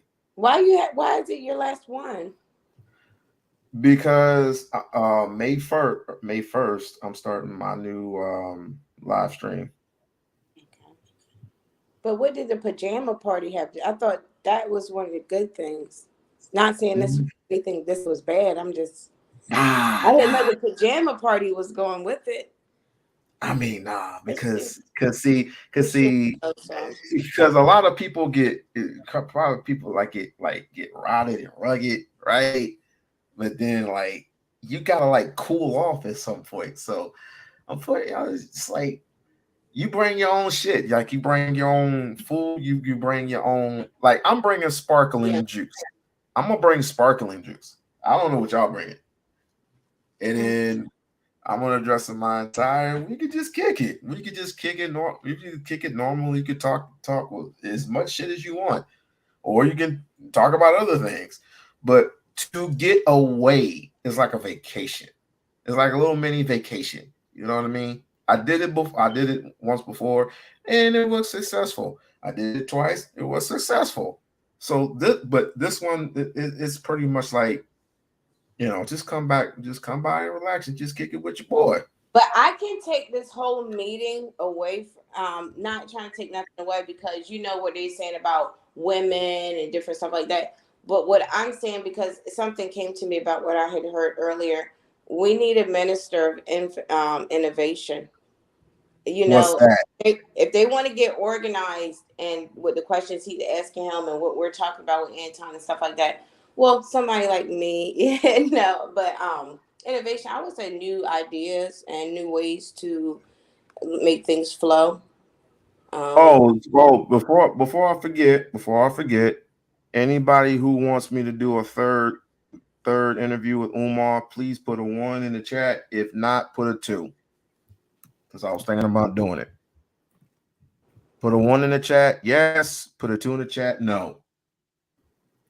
Whether I felt like she was right or wrong, nobody could publicly say anything about her, and I defended her more fierce, and people were pissed at me. My own friends were pissed at me because every single time that I ever heard her name, anybody would send me something and it would say, yo, they talking about Six. And the reason that is, and let me tell you why, I had the same exact energy, if not more, defending Six the Goddess than I have for Just Pearly Things, right? Here's the key. If I met you in real life and I fucked with you and you met my wife and you were in my kitchen and we kicked it, which just Pearly Things did, and I don't say all of that because they don't know the extent of our relationship. Right? I hear you. If I've kicked it with you in real life, say what? He's deflecting. But the only level of accountability that I'm going to have for you publicly is saying that other people shouldn't be coming at you. In the same way that I have for Six the Goddess and Just Pearly Things, even though fundamentally based off of what their beliefs are, I disagree with a lot of what both of them said. Okay. But I would never say that as friends publicly, because the only thing that I ever gonna say to you is what it is that I said privately. And I said this, I said logic. I fuck with that. I'm never going to hold them accountable to y'all. Don't mention Six the Goddess's name. Don't come on my platform. Don't say nothing negative about them. Leave it alone. I don't give a fuck what it is that somebody else has did. I don't care how y'all feel like it is. Y'all take that shit somewhere else. This ain't happening right here.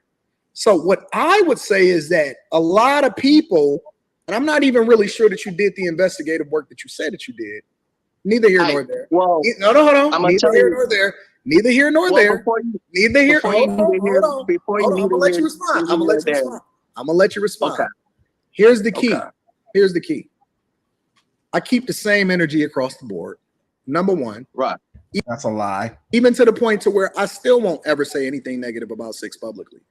You don't have to, because on your other live stream when you went up on Fight Club, you addressed what you addressed. You mentioned these bitches, and we already know when you say these bitches, we know who those bitches are. So let's stop fronting, yo.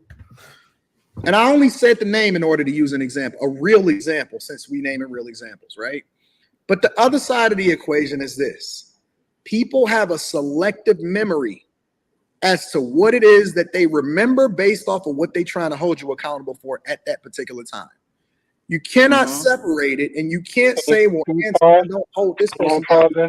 Every person that you name, I could probably name at least 3 or 4 publicly that we can talk about on the internet.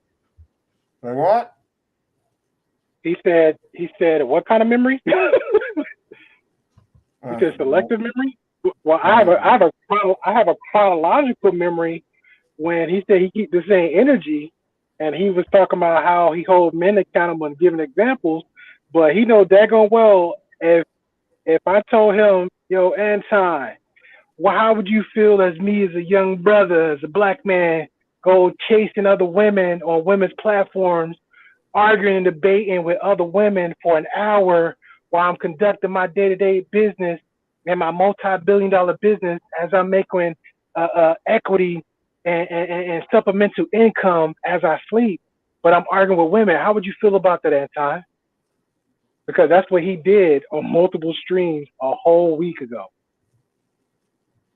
Deacon Marie, whatever her name is, Vix the Goddess, arguing with them, hopped on Yanni's platform, arguing with them, then the whole network and then some, whoever affiliated with him, been on his panel, conducted whatever with him, associated with him, everybody lining like bees on that panel, talking about him as he's talking about him as he defend himself on women's panel. And the only reason, hold on, let me get, because I don't want to be selective. I'm trying to get in chronological order. I don't want to be selective. The only reason he had the urge and the nerve to hop on there because those platforms had big enough influence. That's what I said. If a We Unlock or a Gray Pill say a little something about him, he won't even budge. Now, if we come on his grass, like you said, like you came in there, because I've seen a couple times, you came in there, get a little pushback. Oh, he got the button ready, he got the loudness and everything else. With somebody, now they're paying people to kick you off, so you won't even get your word in. 3 times. Yeah, 3 times. Yeah.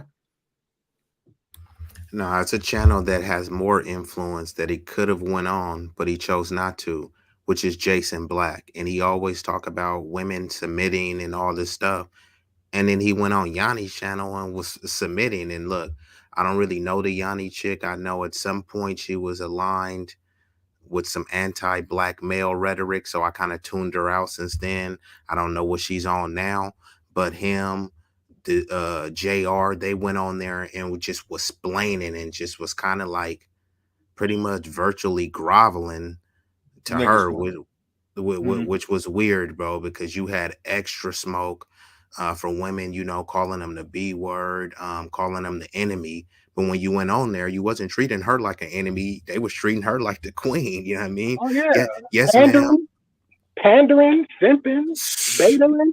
It was wild, splaining, apologizing. It was weird, bro. And when it comes to the Six the Goddess thing, I don't really know their relationship, so I could only go off what she said. And he's saying usually when they make an argument, they try to tell women don't bring up anecdotes. And then he brought up an anecdote, which I know it was for the sake of the discussion, but they're always invalidating anecdotes, but we're supposed to legitimize his anecdote. And then bringing up a business associate, that's really not valid because he's acting like they were besties and that they were going on movie dates and trips like that. According to Six, they were business partners. So if they were cordial during the course of doing business, maybe he's kind of jumping the gun or overstating with that friend stuff. So he's saying, I didn't let anyone talk about her. Okay, that's one woman. and the exceptions don't make the rule. These are the talking points that they say. So because let's just say you stood up for 10 women, but then you dogged out 300 women, I'm supposed to fixate on the 10 women that you saved? Come on, bro. Let's get real. Well, I had to comment really fast, but hi Dante, it'd be easy. But what I was gonna say was that he had got arguing with this other girl with the same thing because she came out to do business, and she had got Kevin Samuels on his show before, so they had this big falling out. So this is something that he normally does anyway. So I've kind of like, if you see him, he probably at least expected they was gonna fall out, because you know when he's gonna. I'm not him, but he did it with the other girl. He fell out with her. They was tight. And so now, he's doing it with Six the Goddess. And he but that was it, y'all. Just wanted to tell y'all that in case you didn't know. But see what hold on. But see what Antoine problem. See, this is my take on Antoine. Period. He dipping his toes in somebody else's bathwater where he don't need to be. Antoine is a married man. Antoine is a yes. Antoine is not married. Hold on. Antoine is not married to the collective of black women. Antoine do not need to critique, complain, or say anything about black women because he do not have a dog in the race. He is married. That means he should be focusing on his wife and his wife only, not the collective of black women. He do not have. Hold on. I agree, because that part trips me out, because if I know I got a whole wife at home, that what I said about the flexing part, like if I'm leading with money, leading with my success, and one of his main success he brags about time is his wife, right? So if I got a wife, so me knowing I have a wife, I'll be acting and carrying myself a certain way. Why am I going on women's panels? And if you say it's a business, I don't need to go on a live stream for that type of business. That don't even look like good business. No, he ain't got no dog in the race. If he's speaking on the collective of black women, he's talking about his wife.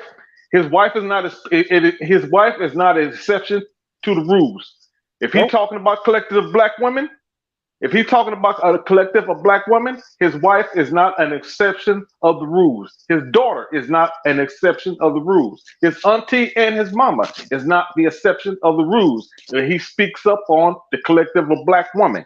That's why he getting so much goddamn pushback like he doing, because it is not his goddamn place.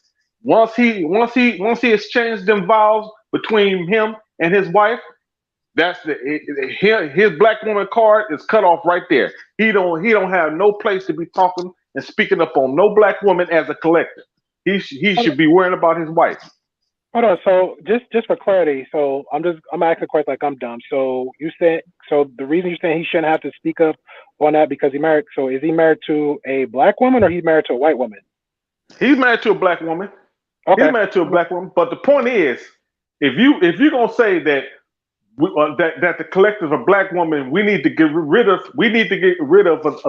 excuse me. If you're gonna say we need to get rid of the collective of black women and start off with a new batch, that's mean you talking about your wife too, because your wife is a part of the collective of black women. She's not an exception to the rules. Your wife will, whatever you say, whatever you speak up on the collective of black women, you including your wife. And you know what's weird? I'm not, I don't want to speak on it like that, but in my experience, if I'm dating, I am that race and I'm dating all that race, but I'm talking bad about their race. Every chick, when I was on my exclusive dating, whatever the relationship was, if any other that same race heard me say just a slither of that, they instantly gonna get a vibe of me they don't want to F with. So I'm trying to understand, why would anybody hearing this dude, any woman or black woman hearing this dude talking like him and Tommy, is still with this person? Because he see Antoine is like the rest of these misfits that's on here. He like to talk just to hear himself talk. He just on here just to yap and gossip, just like a female, just like the rest of these goddamn Negroes that be on here complaining about women every day. You know, that's why he talks he talks out of his neck and reckless, just like the next Negro that be on here to complain about black women every day. Oh, and by the way, But he's just to let you know, I can give a fuck less about the Freaknik because the Freaknik is no different from the Stockade from back in the 60s. Go I ahead. don't know where that came yeah. from. No, But see that only thing they're gonna do is expose how black man is acting like savages and have no home training, no discipline. You know what I'm saying? Whatsoever. But hold up, that's the narrative that they want you to paint. They had a white Freaknik, but it was called something else. It was called Girls Gone Wild.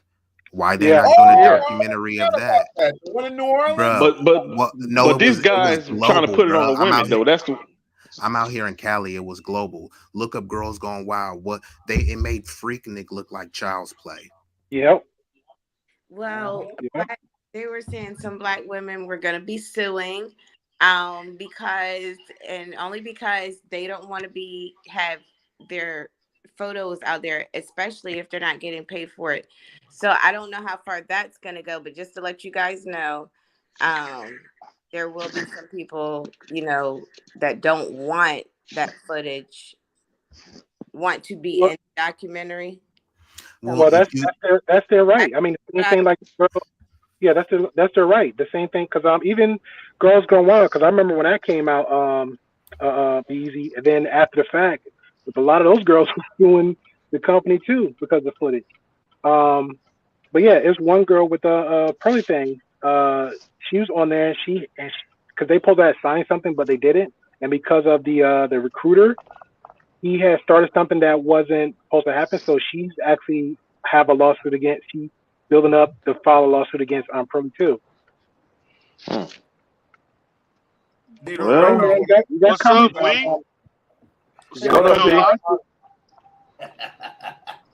What's up, son Bear? How you doing, baby? Hey, Coach T, I'm doing okay. Yeah. Good. Hey, man, I'm gonna say this, man.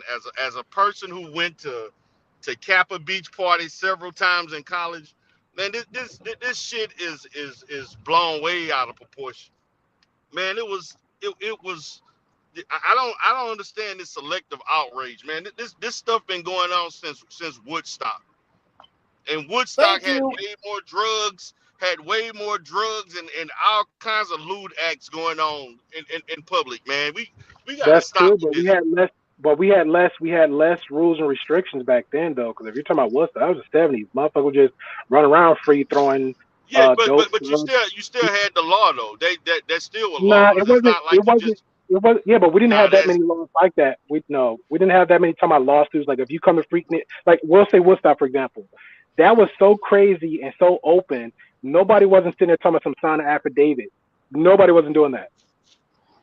Okay, so I'm gonna say, did you go to Freaknik or Kappa or Daytona? Hey, D Darrell, I went to both. Hold on, D Darrell. I've been. Look, D Darrell. I've been to the Kappa and I've been to Daytona spring break. I've been to the Kappa beach party. I've been to the Kappa beach party 2002, 2003, and 2004, and 2008. I've been to Daytona 2002, 2005, and 2008. It ain't nothing different. Like you said, with nothing different going on between the white spring break and the black spring break. The same thing been going on. The same exact thing been going on. So yeah. Yeah, and so my position is this. I mean, as far as it was a lot of weed smoking, probably had a little other stuff. You had people dressing half-ass naked. You had women volunteering to do things, and you had men volunteer. This was consensual shit. For myself, they had women running around grabbing me on my ass and grabbing me everywhere. Just you in the crowd, people just doing it was a free for all. Hey, that was the original girls trip. It was a free for all. So my position is this, and somebody brought this up earlier. This is why I call this fake outrage. because YouTube has a plethora of Daytona Freaknik and Kappa Beach Party videos all over YouTube that's been up for over 10 years, and then nobody complained or sued YouTube for it. So why all of a sudden now is a documentary, everybody want to come out of the woodwork talking about suing people? You can type So Freaknik right now on You YouTube, and you can find the same stuff. you want to so know? You want to know why D the real? Because these dudes making a big issue out of it. That's why. no, it's If not the dudes, you guys. So I live here in Atlanta, and the reason why this documentary has become such a big deal about to come out is because there's 3 women here in Atlanta who are now professionals. I think one is a judge, the other one is, I think, an attorney, and I'm not sure what the third lady does, but they are trying to sue the person who is putting out this documentary. They don't want it to come out, so that's how it all got started. They believe that they're in the video, and they do not want whatever is in that documentary to be shown because they're they hold high positions per se. So that's how all that got started. But they're not the only ones who hold. I'm pretty sure there's plenty other people that got positions and other things. My thing is this: but the question was, but I'm saying that's how this whole thing got started. Oh, that's how it got started. Those 3 ladies here in Atlanta. Yeah. Mm-hmm. Okay, so Yeah, so I heard that. I'm not sure they're gonna win that, because my position is I that don't care about winning, but they have a right to file a lawsuit. yeah, you can file a lawsuit you want, but my thing is that you got to be responsible as an adult what you do, and regardless of what you did in your in your 20s, you still did it, regardless of where you are now in your 40s and 50s. You made the decision to do that. Now, as it regards to, I do think the people who were in the video, particularly stuff that they highlight, if it's something about paying people or doing whatever, I do think that they should be compensated if that's the case. I do think that why not? Why shouldn't the people who made the video be compensated? You know what I'm saying? But my position is that there are videos all over YouTube where I'm pretty sure they got professionals at whatever level that are on YouTube that they're on those videos. So then if it starts there, then I should be seeing lawsuits from YouTube and any other social media platform that's been posting those videos for years, because it's there. But see, it was done. All this stuff, all this activity. Well, I'm gonna say this: my body. My body's a temple. If I come to any event like the Mardi Gras or the Mexican parade, ladies, do not grab me if I didn't ask for permission. I will be backhanding you. I didn't get permission for you to do Come that. on, man. Come on. No, sir. No, my body. And this You are not doing it. Something else I want to bring calling up. bullshit. This is I'm something calling else. bullshit, Great Bill. I'm calling bullshit on that. I'm calling Another bullshit. thing that happened at these parties, everybody had camcorders. I had a camcorder. Everybody. It's not like these women didn't know that they were being recorded, because everybody had recorders. That was common. You didn't see, they had people walking around with big ass camcorders, filming people. I was one of them. But I'm just gonna be honest. Like and you know what happened? You know who got all the attention? The niggas that had them cameras, because they was coming up to you, shaking their ass and doing all this crazy stuff. The people with the cameras got the most attention. However, you too. Oh, go on, baby. I'm sorry. No, really fast, is that I believe that once you and that's the same thing as somebody do a photo shoot, but once they're saying that it's okay for you to record them, but they never said it was okay for you to use it as material. Yeah, but we're comparing a photo shoot versus me being out in public going to an event. No, I'm just saying because I don't. That's why I don't like to do photo shoots because somebody has your pictures and stuff. But Yeah, what you had mentioned photo shoot versus I what they were saying Daytona, a public event. it's the actual material, like D. Durrell said, that was recorded or obtained. Is that if they were to break it down, they could say, okay, yeah, I did jump in front of the camera and shake it for you. I didn't shake it for you to use it on a documentary. So only you can look at it. Okay, so what's the difference between the a photo shoot versus out in public?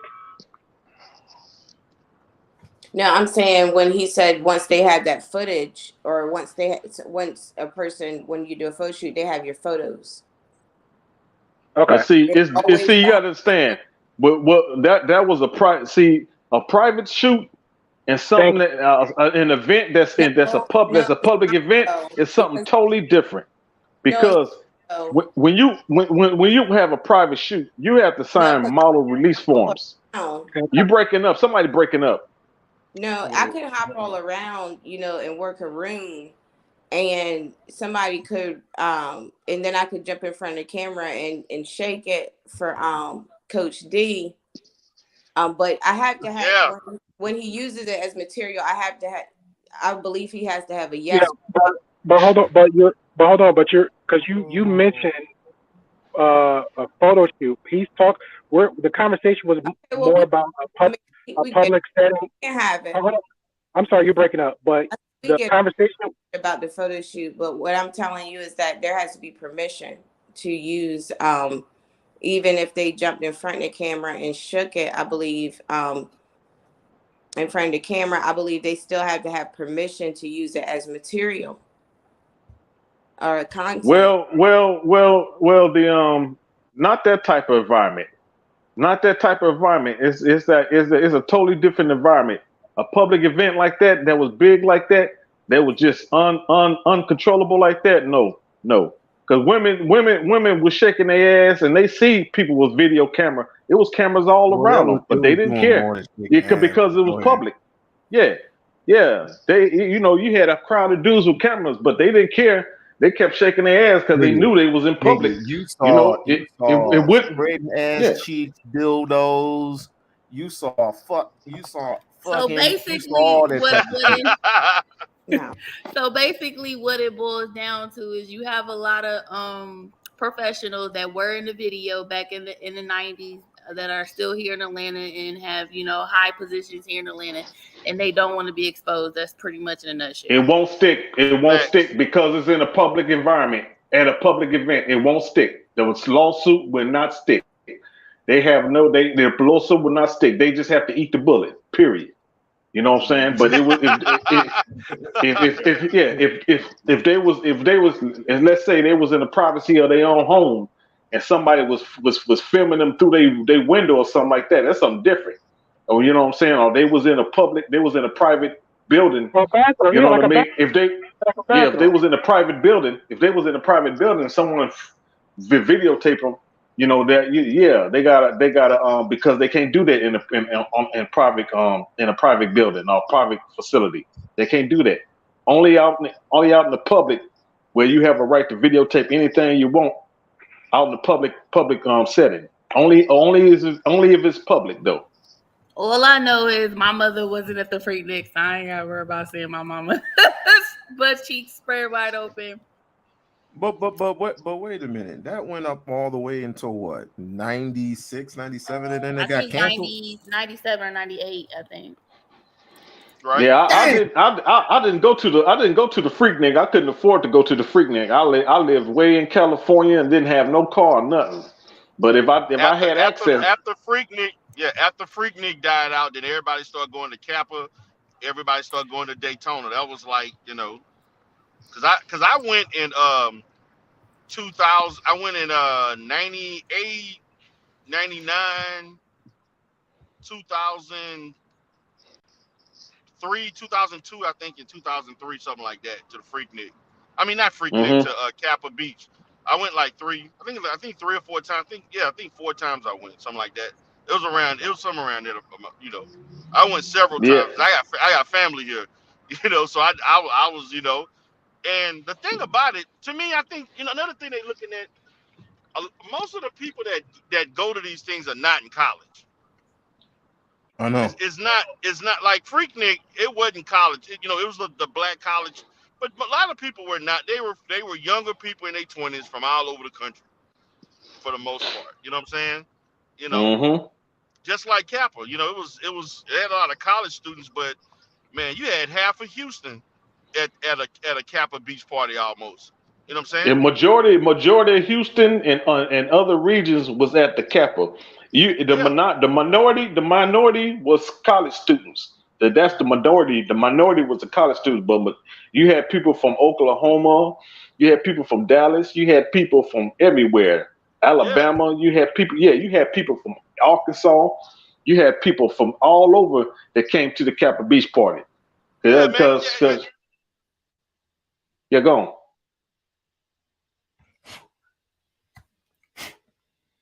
D. D the real. You still there? No, he ain't. Well, he must have. I almost fell off. Yeah. Well, let me go ahead and finish this up. It's not that long. That I held down. That is black. That disagrees with what it is that I stand for. But just because they were my friend, I'm consistent across the board. Well, that's the thing. That's the thing.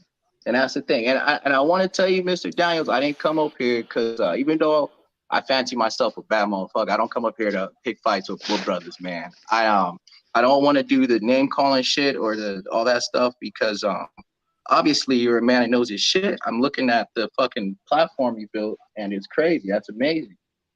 This is all new to me. That's why it's a project. I'm the, like you were saying, I don't know if you did the research. The reason why it's hilarious is because I had to do it to be on this project. And I was like, yo, I don't understand this YouTube shit.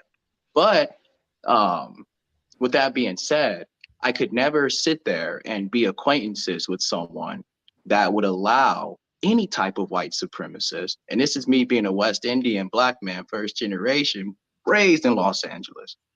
I don't care. I could never be friends. I could never be friends with one. And so I don't care. She's not racist, but that's what you feel. No, it's not. I'm not saying Pearly Things is racist. From what I saw with my own eyes, what I seen is a young girl that doesn't have enough. I heard you. Just wait. Doesn't have enough brain to hop in there and have these conversations with these heavyweights she's bringing to the forefront. She was punching above her weight class and getting exposed. That's your opinion. Okay, well, but the internet is playing out how it is. Now, I don't give a fuck about what the internet think. I am what I am. I know you don't, but what? It's I heard crazy. I heard some snickling. Yeah, that's me. This is crazy. Like the brother can't even get out a full sentence before he just keep cutting. Go ahead, man. This is crazy. I'm trying to tell you. But me calling in, I called in. I didn't call in to like cuss at you or yell at you. I called in to say, how could you explain some shit like that to me? A guy that's like, yo, I'm meeting this dude who's fucking amazing. Obviously, he knows his money, he knows his worth, and he's giving a message of a bunch of different messages: financial literacy, security, all this shit to black men via YouTube. No. I'm giving it to everybody who will accept it. I'm not giving it to black men specifically. Right, but okay, you're giving it to anybody who accepts it. But I found it because someone said, yeah, if you're in the black manosphere, you should check these guys out.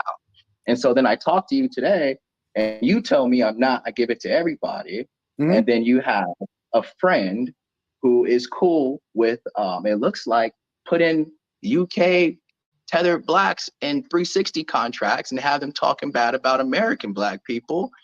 And I'm asking, how is that fucking okay? How is that not counterproductive to any message or anything you're trying to get out, man? And I'm telling you this because that's how I found out who you were.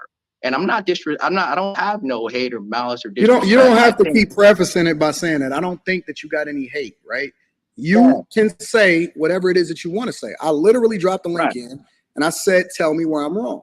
Now I disagree with you, right? Okay. Because you can't sit there and tell a grown man, right, Nobody can put you in any contract. Nobody can make you sign anything. Did somebody put a gun to their head? Well, that's not true. No. I'm gonna tell you. Hold on. That's not true. Did anybody put a gun Language to of anybody's contracts. head? Are we talking contracts? Because if we're talking language of contracts and how contracts work, that's been the biggest grift since forever. Did anybody put any that. gun to anybody's head? You don't have to. That's why it's hilarious when people sign shitty contracts. It's So wait. So you're basically telling me that as a grown man, you don't take 100% responsibility for whatever it is that you decide that you want to get into or sign. Yes, I do take responsibility for All right, everything. Stop there. Okay, Other I'll put a people pin in- other people shouldn't take full responsibility for what it is that they do from a business perspective, though. Other people shouldn't? Are they victims? You're telling me that a 26-year-old white girl can make grown men victims based off of the contracts that she give them? Can make grown men victims, you said? Yes, based off of the contracts. No. I don't believe in victim. I'm a fighter, man. I don't believe in victim mentality and like that. So what are we talking about? If you don't like the contract, then go and do something else. I'm gonna tell you what I believe. I believe that she stuck these dummies on these fucking 360 contracts like the rappers go through out here, like the other podcasters do. And when they realized it, they're like, "Oh, I'm not really making no money."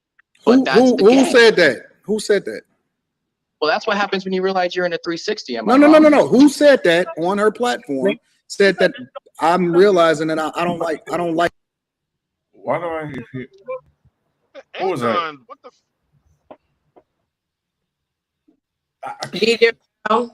Wait. I'm. You know what? I'm gonna do y'all a favor. I'm just gonna go through because he's gonna talk like what it is the deal that I signed. And that's the thing. It's like they. I guess it would be more of like a hate. So they hate me, right? And he's talking, but not about like a hate. Like fast forwarding. He's going on about the kids now that supposedly had heard about Anton, and these particular kids saying that they basically hate Anton. Call you out your name. But they hate me though, right? Yeah, they have questions for us about why would he say something like this. So they reach out to. Hold on, wait. So they hate me, and then they reach out to you to get clarification, correct? Yeah, can I give you the context in these conversations? Well, hold on. I just want to get to the core of it real quick. So they hate me. But you're missing the context. So if I could explain it. Let me listen. We can get through this quickly if you just let me finish my question. They hate me, so they look to you for context, correct? Yes. Okay. And then when you give them the context, you help them to understand where it is that I'm wrong, correct? Well, that's why I called in today. It's a yes or no. That's why I called in because it's a yes or no. It's a yes or no question. You can't black and white me like that, man. I'm gonna let you explain and give the context, but we gotta get through this because you give them the correction, right? Well, I give him an answer, whatever I have at the time. I'm the type of guy that goes and seeks before I give a fucking answer. Okay, you give them better context as to why they should see things more closely to the way that you're teaching them, correct? No, I said let me go check it out, and then I'm gonna come back and tell you guys what I think. But you've been investigating. But wait. Okay, so when did they tell you you need to check me out? Well, I'm not investigating this shit for the kids. I'm investigating this for a journalism program in Los Angeles. When did they tell you? When did they tell you should check me out? No, I stumbled onto you. This dude is an asshole. Bro, come on. Where's this conversation going, man? I ain't gonna lie, yo.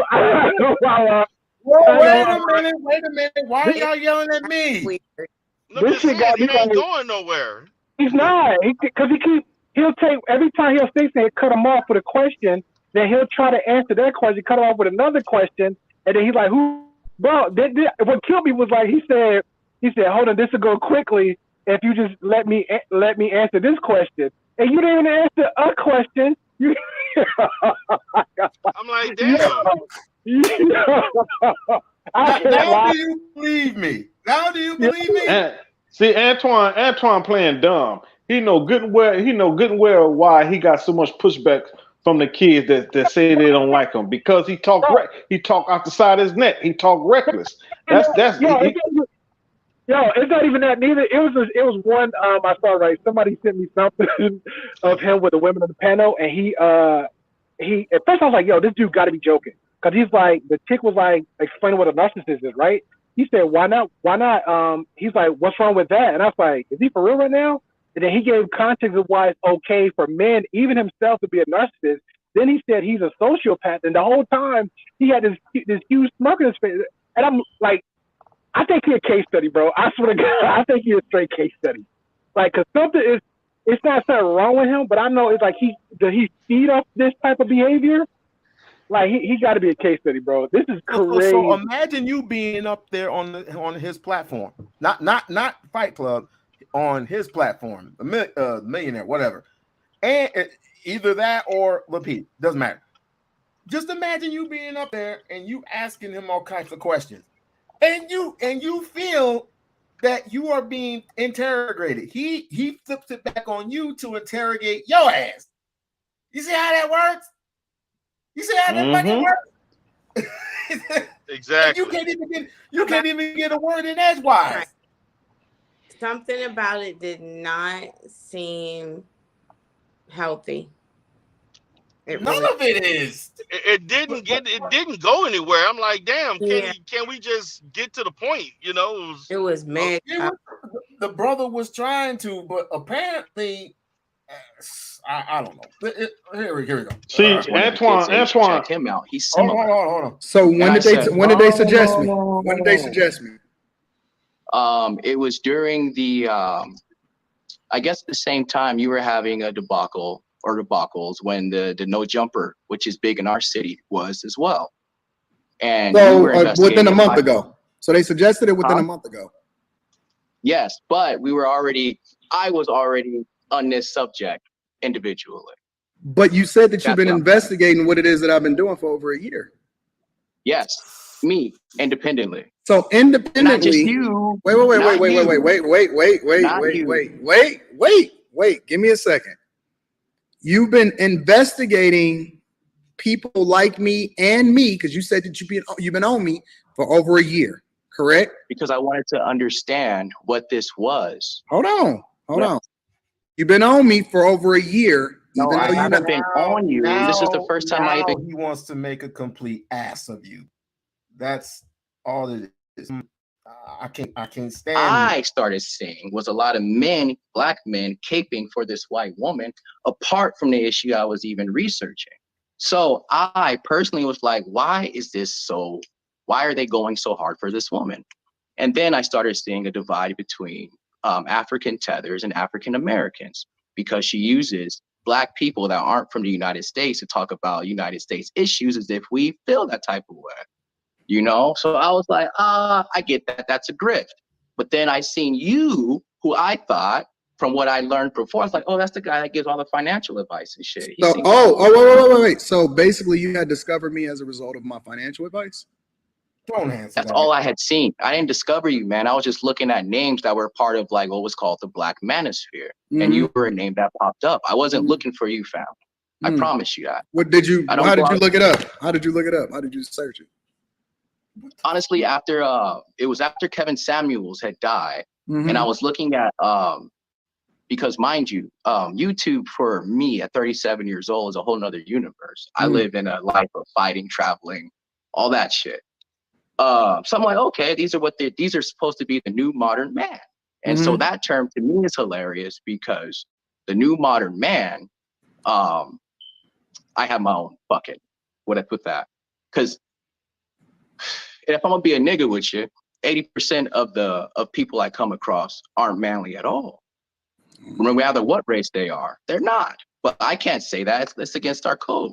I just move on. You on code? It's against the code? Huh? So you don't believe in telling the truth? You don't believe? Okay. But round listen. Show of hands. If you feel the need. Oh, you left. But show of hands if you feel that you can have a conversation with this dude. Show of hands. Anyone? Yeah, I don't think so. And ain't nobody can have no conversation. That Negro. That's why when that nigger ain't on his own, when he ain't on his stomping ground and somebody else's panel, that's why 6 to God has made him look like the little bitch he is. Thank you for that. Mhm. Thank you for that. And with that, I'm just gonna go here because there's a specific point where he's something profound. Probably shoot an email and be like, "Hey, brother." And that's the only thing that you wanted to ask me? Yeah. Participating in the confrontation? No, not you. You're such a nice guy. And that's why I was like, damn, why I didn't want to go off. I didn't want to like have one of those things where I'm yelling at another black dude. And I know that it's not just black, because I understand the importance of communication, but also knowledge. You gotta have. But you said to your detriment, so that basically means to your own demise, or not to my. Well, listen, I work for nonprofits, so I'm out here doing a lot of shit off my own. I help, and it is to my own detriment. I love my people because sometimes I wish I wasn't the only one out here fighting. I think this is it. That's the part that hurts. That's the part that hurts, if I can be honest with you. I wish I wasn't the only one out here fighting. And it feels like that most You feel of the like time. you're the only person that's fighting for black people? No, I feel like the only person, when I'm doing shit, I feel like it's only me in the moment. And that hurts. And do I feel like I'm the only one out here for black people? No. I know we have millions in different places we can go. It's just getting up off our asses and going for it. But that's a conversation to be had with, it varies on the individual. Not with him. But me, not with him. Existentially, like right now, when I'm writing, finishing my work for the day, it bothers. Some things bother me and I have to get them off my chest. So you in the Los Angeles area right now? Yes, sir. What's going on with your wall back there, big dog? What's up with that paint? This one? Yeah. So, I see you not showing you. Yeah. Come back. But I think this is a good conversation. I like to talk to the people. It is 45 minutes for. Who cares? So we don't give a fuck. His priorities should be focused on his wife and his kids, and not black women. Period. But he had 2 of them. He had 2 of them up there. Actually, one was a dude, and the other one was 60 guys. But that's here nor there. But he tried. That's what he tries to do. He flirts. Okay, tries to book him a flight, which he has done, right? And puts him in the best seats. Oh,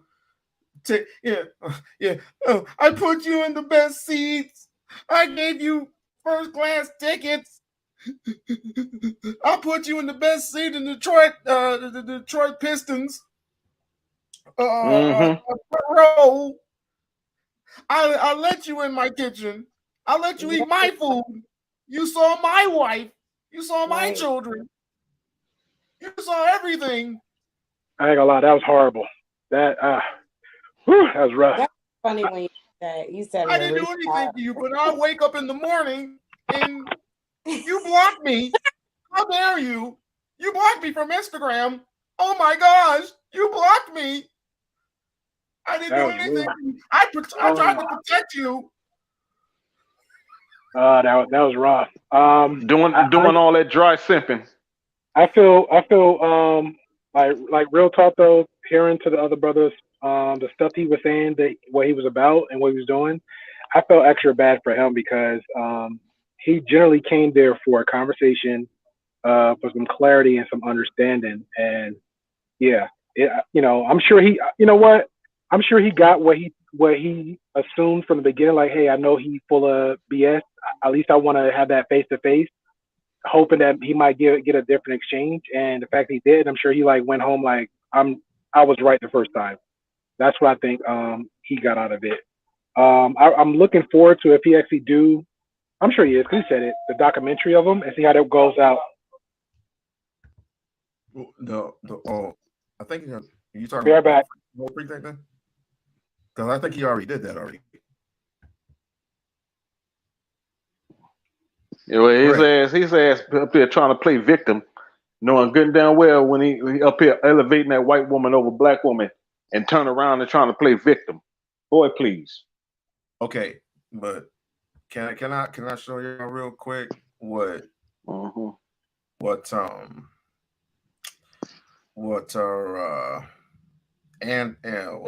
after the whole Six to Goddess trip, right?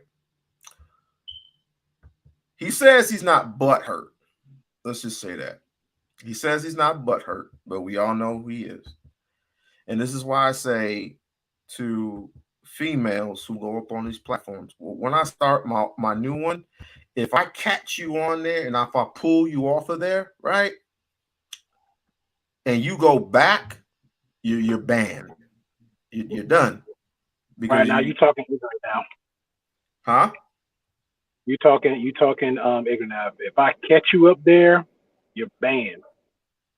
No, I said if I catch you up there and if I pull you out and you go back. How you gonna pull him out? I'm gonna have a discussion with him like I have in the past previous times. No, you're gonna hit up that chat like everybody else. Come on down, let me talk to you. Hey, Mahogany Roots. Huh? But it's only like usually it's only like a couple of females that might go on there. Like some that they it's one lady there. I think they already knew her. I think they already know her. So she's her name is Queen something. I can't remember. Sheba? Huh? You know Queen Sheba? No, I can't remember what her name was, but it's something about so it's Black Powerful. But she's when I see Fight Club, she's on there. But I don't see like a whole bunch of because I'm not watching it all the time, but here lately I haven't been seeing like a few females going up there.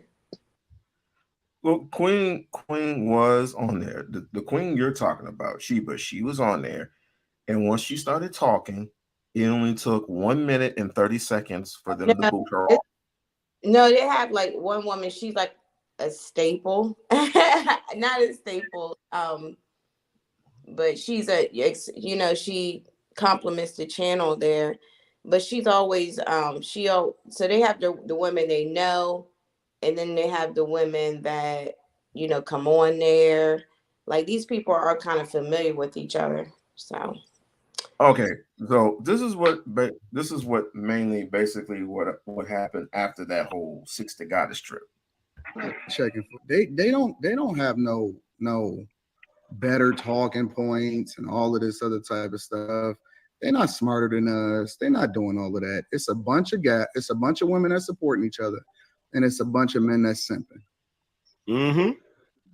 It's a bunch of guys that's simping, and so now they trying to control by telling us what to do with our platforms. And the only thing I'm wondering is because you ain't got to like me, right? And I don't have to necessarily like you.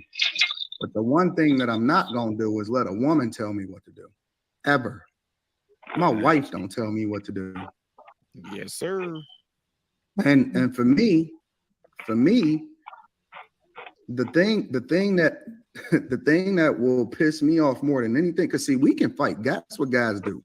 Guys beef, we fight, we go back and forth.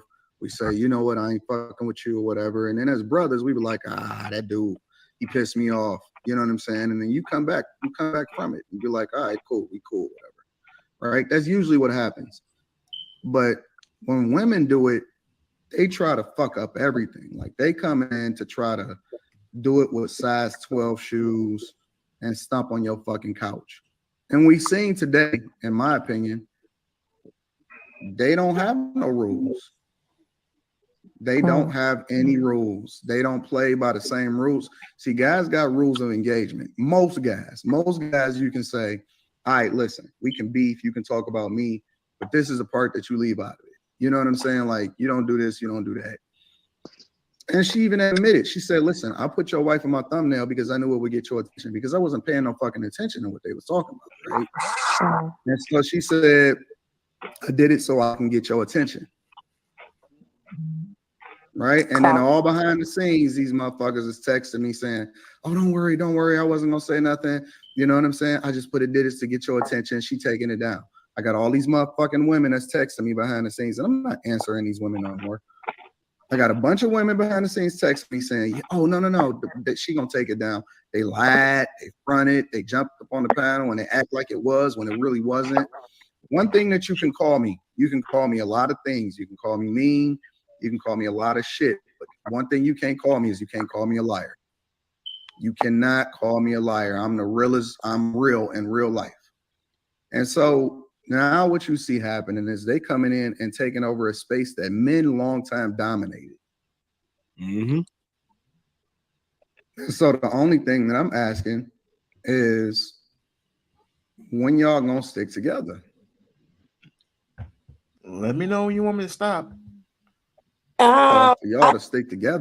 The pep talk, but it's fun to hear it again because it's not funny, but he really, it was some truth to that, but I don't know about how y'all feel about sticking together, because you know, after a while you might go your separate ways, but I think I know what he means by stick together. However, when he did this pep talk here, because you see how he was like, I'm not ever letting a woman tell me. What do you think his way of what he mean by together? What do you think he mean by that? That he wants to be the when I was, he wants to go ahead and he wanted to be the head motherfucker. Let's just put it that way. Oh gosh, stop playing games in people's mouth when I'm asking direct questions to one person. Please. Are you okay? No, I just know my answer is gonna be no, fast. I'm not okay. It's gonna be fast. Okay, what I think he meant was he wants to lead as a man, because he's a man. As a man, as a black man, he wants to come up with the ideas and, create things or something, like he wants to do the work. I just don't know if he has the right, if he wants to do work. I don't know what that is, but that's what I think when he said he'll never let a woman tell him what to do. I think he meant that he wants his woman, maybe he wants his woman to have somebody to depend on. Not depend, but somebody they can bounce off of each other. But he wants to be able to provide that security, however, it's that because a man, see, that's why I said the pep talk, because a man said he's not gonna let a woman tell him what to do. A woman, so that doesn't mean he's not gonna, like, if you have, you and him are talking or something, and then a woman be like, give a good idea or a good creation, something like that. To me, listen to it. He said, tell me what to, he's not gonna let him know what to do. Like, you're getting ready to do that. That's what I think he meant, Great Pill. That's not for me. I got out of it was he was talking about the bros code. He wasn't talking about Okay. He was like, hey, I got, hey, if I mess up, you mess up, I fuck up, you fuck up, we supposed to still hold each other down. That thing is ridiculous. If we don't rob a bank, Dante rob a bank, don't come to my house. You know what I'm saying? We still boys. Don't come to my house. You dropping bodies, don't come to my house. We still boys. I even tell my own friends, don't do nothing stupid around me where I'm not trying to be a witness. You know what I'm saying? But at the same time, that will bring it down, because that might be an extreme for most people. And we don't like, that I feel like, hey, he's like you said, pull him down. We'll use an example. If he's going on other people's panels and he's not getting the result that he feel like need to be had, I'm gonna speak to him as a friend. Like, we don't like, man, you win the first time, second time, third time, 8-10 hour streams with the same group of people. It ain't working out for you, brother. Just come on home. Come on back home to Lock Nation. They got you. I'll have that conversation. Dante going on some other panels. And to be truthfully honest with you, that one time that you did on the side, I'm not going to talk about it, but you hit me up on the side and you told me about that other thing that happened, and I do appreciate you for that one. I do appreciate you for that. If Dante goes somewhere else and they making him look like Boo Boo the Fool, and about like he, going through the heartbreaks and pains and complaining and venting about it, I'm gonna be a friend to him, listen to him, anything else, and I go about my way. Then if I see him back over there, hey Dante, we gotta talk, man. You fucking up, right? That's it. But I'm gonna still be Dante's boy. No, I ain't gonna talk to you.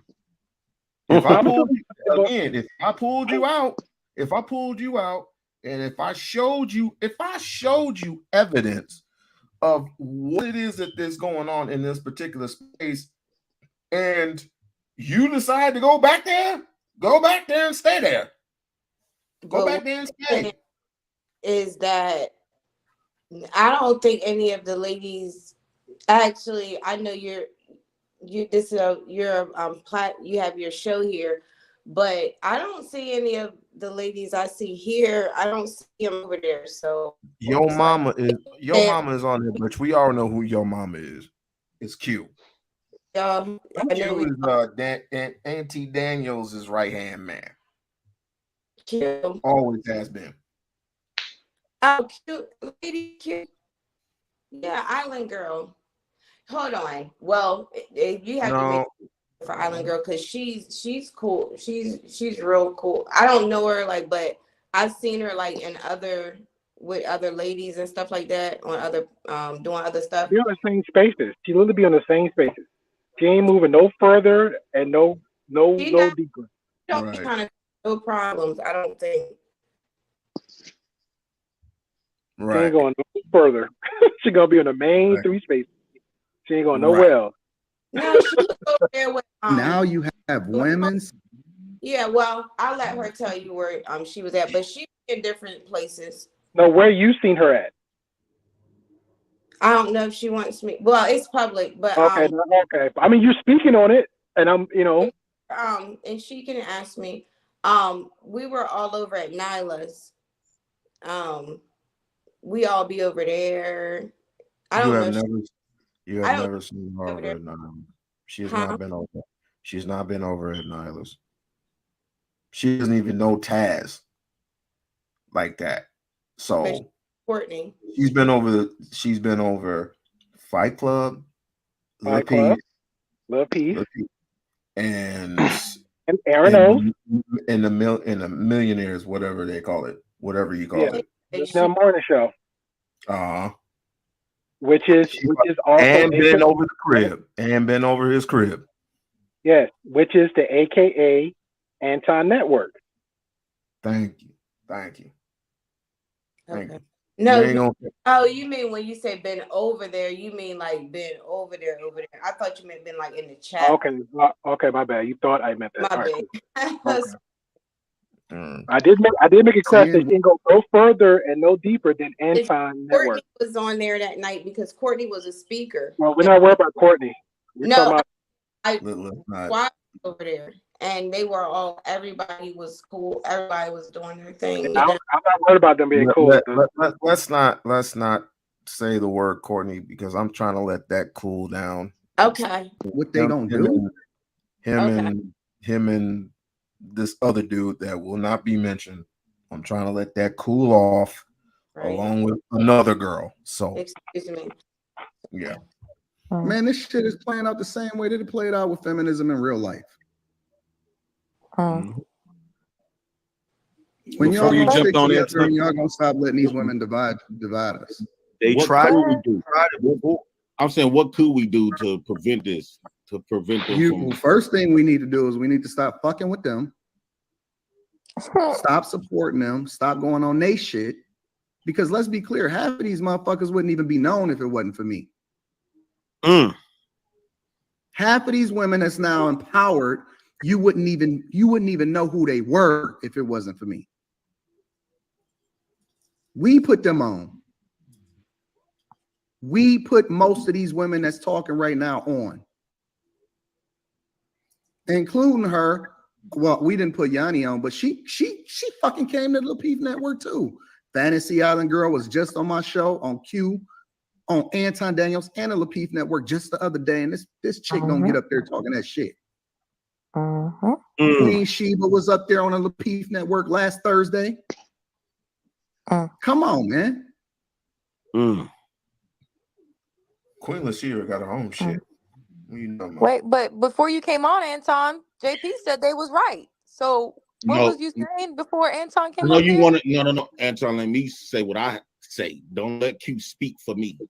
What I was saying, I thought she was talking about in general. What I was saying was, if we're gonna have a conversation about women every day, all day, but we let certain women, we can talk about what we want to, JP.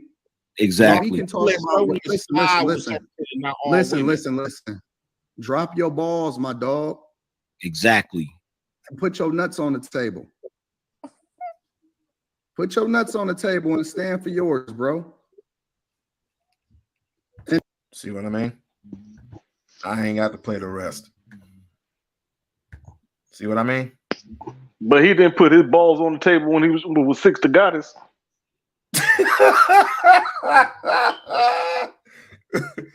And it's you crazy. were in my living room. Yeah. You saw my wife and kids. I fed you a plate of food, and I was hungry, but I fed it to you. And this is how you do me.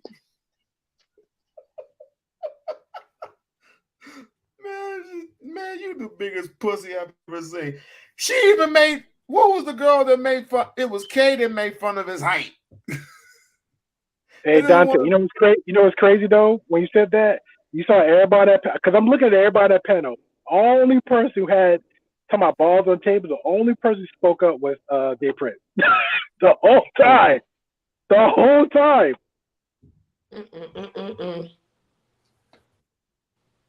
No, that's the point I'm trying to make. People virtually scared of somebody else unless they do actually paying everybody on that panel, except for Modern Renaissance. Because I know of him and his content. He got his own thing. He ain't really trying to really engage like that. But is he paying everybody?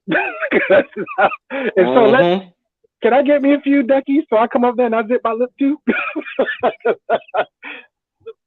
That's crazy. Right. All right. Damn, it's about 6 o'clock. Let's go ahead and wrap this shit up. Anybody got any last word? Yeah. Hey, I don't, but go on, man. Yeah. Back in reference to the getting out to the event, women, if I go to any event, please do not touch and grab me. My body is a temple and it's sacred. Also, I don't know. I think you might want me over a little bit, Roland. I think Anton might be a case study. He might be a case study. I'm gonna play dumb too. I don't know him from that. The moment I do a live with him, I don't know him. I don't know him. I play dumb. I'm gonna do a case study, try to understand Anton, and go from there. But I gotta, I'll leave it like that. So thank you for allowing me on. I will have to bow to you just so I think you actually got me triggered. Yeah. Because like I said, I was aware of him, so it only confirmed what I already know. You know what I'm saying? It only confirmed what I already know. So it's like, why even put that much time for me on his platform, on his show? But I know enough. Because like Duke and Dawn, I knew him way before I even met all your guys. He's big on hypocrisy. So if he's calling it out. So I'm aware of all this. O'Shea, all these other people that spoke of Anton, all these spaces. So I'm like, and then I had my own personal, like, hey, let me go on the panel because other people on, or I heard like some of the women, oh, you get some good exposure and other content creators. But then when I got there, like, this is not it. So, and I've never been on. You know what I'm saying? Well, yeah. It's gonna change. But getting more of a good hour of Anton, like realistically, again, I wish the best for me personally. He just seemed like the person I just couldn't hang out in person. He would just be a person I passed by. If he said the stuff I seen him say in person, because he always have the camera out in person with other people, I probably have the same reaction other people do with him. You know what I'm saying? So I don't know. But he's gonna get his, like I said, he's gonna get his money, he's gonna get his views or whatever he's doing on his channel. So it's like, either you want to, do the same thing you're doing, like class, whatever they're doing, that's fine. Yeah, I mean, it's dealer's choice. So I really can't even, like I said, I never did, but I really can't even harp on it. It just, that's a too much anti for me. God bless his wife. Jesus Christ. God bless his wife. That's a lot. That's a lot. It is a lot. It is. But you got me triggered, man. I ain't gonna lie. I thought of a red lipstick. I was like, geez, I need to go back over there. Well, I was hoping that you would. Well, I didn't. I was thinking you was going to say Jake and the Fat Man, but I'm gonna leave that alone. So you just brought us some old school shit, boy. How old are you? I'm in my early 40s. Okay, yeah, you remember Jake? He's Jake and the Fat Man. That's some old school shit, boy. Some people know hot dog juice, so but that's a whole other conversation. Hey, Sunbear, you got something for us?